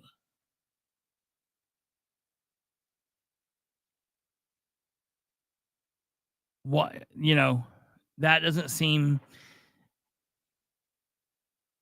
If I'm happy with everything that's happening, if I got a family member that's being power of attorney over me and everything's above board,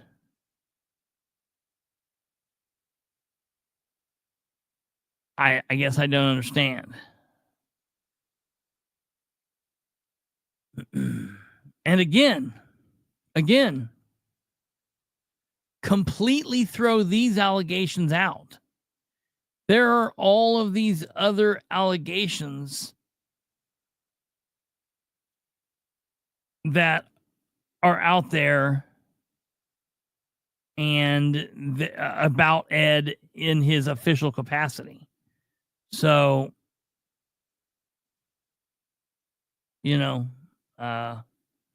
that's that, I guess. I don't know. Yeah, the dad is alive and is, still at himself, and is like living, to the best that he can at this point.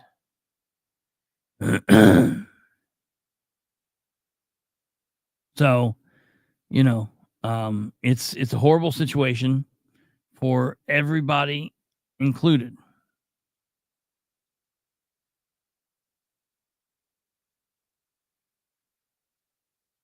I don't know.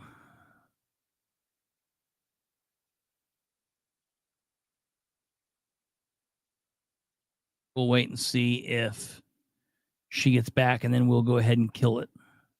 The feed.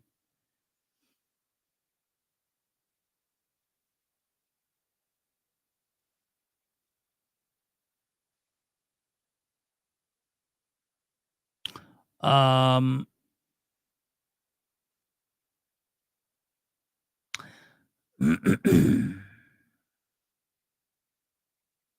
have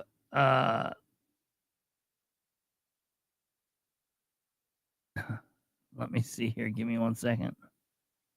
I have well, no, I'll wait on that.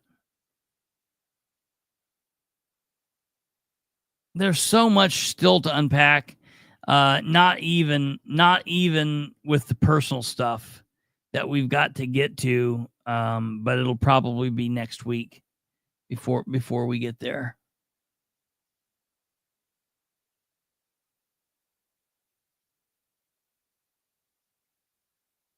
Okay. All right. It doesn't look like we've got any more there from Dana.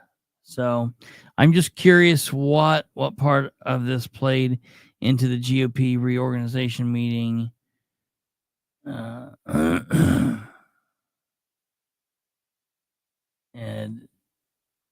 didn't.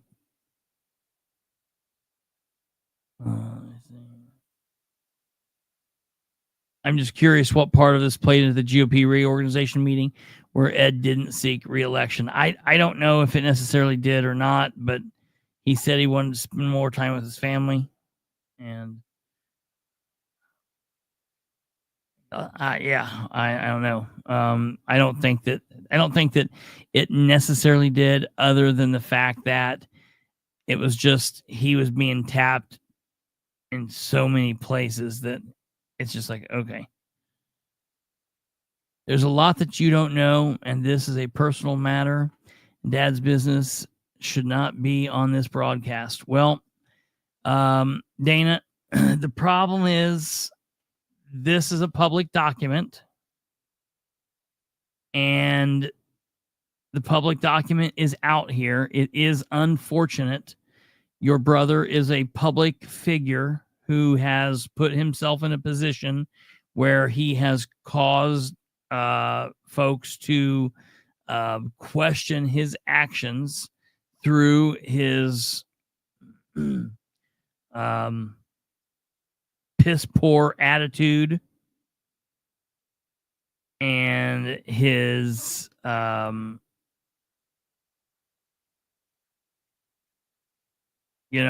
way that he's handled things. I don't like the fact that your father or anyone's personal information is here. But again, I've said the reason that Ed's information's here and the reason that Ed Jr.'s information is out is due to his position. And, I tell you, and same thing that I'm telling your sister, I will do everything possible to do the least amount of intrusion or harm into your father's life or your father's harm. I have no ill will towards Ed, but I don't think that he should be doing things that he's doing. So I don't know. That being said, if Ed wants this to go away, I guess he could resign.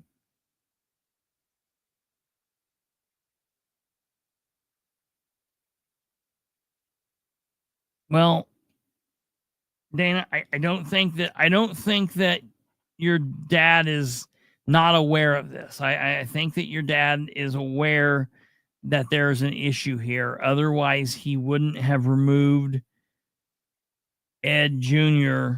from. I don't think he would have removed Ed Jr. from POA in February if everything was above board. So I guess time will tell. I wish you guys the very best. I wish your family the very best. I do not wish harm to you or your family. And, I hope this gets taken care of in a manner. Now, I will tell you, unless new information, okay, unless if there's new information that comes out as far as this personal stuff, I'm pretty much done talking about the personal stuff moving forward unless new information comes out. Like, for example, unless he's formally charged or whatever. There, obviously that is a possibility. So unless that happens or, something drastic happens here, I probably won't talk much more about the personal stuff. But over the next couple of episodes, when we start digging into what Ed and Chad have been doing professionally, we'll be looking at that end of stuff. And so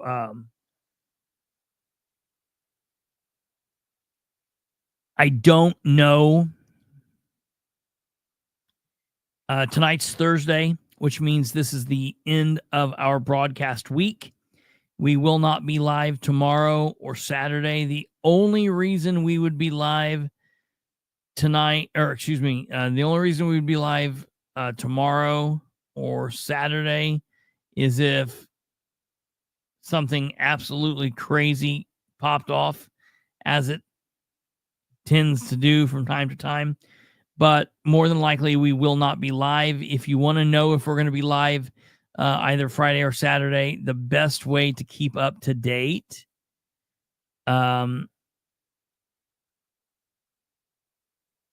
the best way to keep up to date with that is to follow us on social media, which you can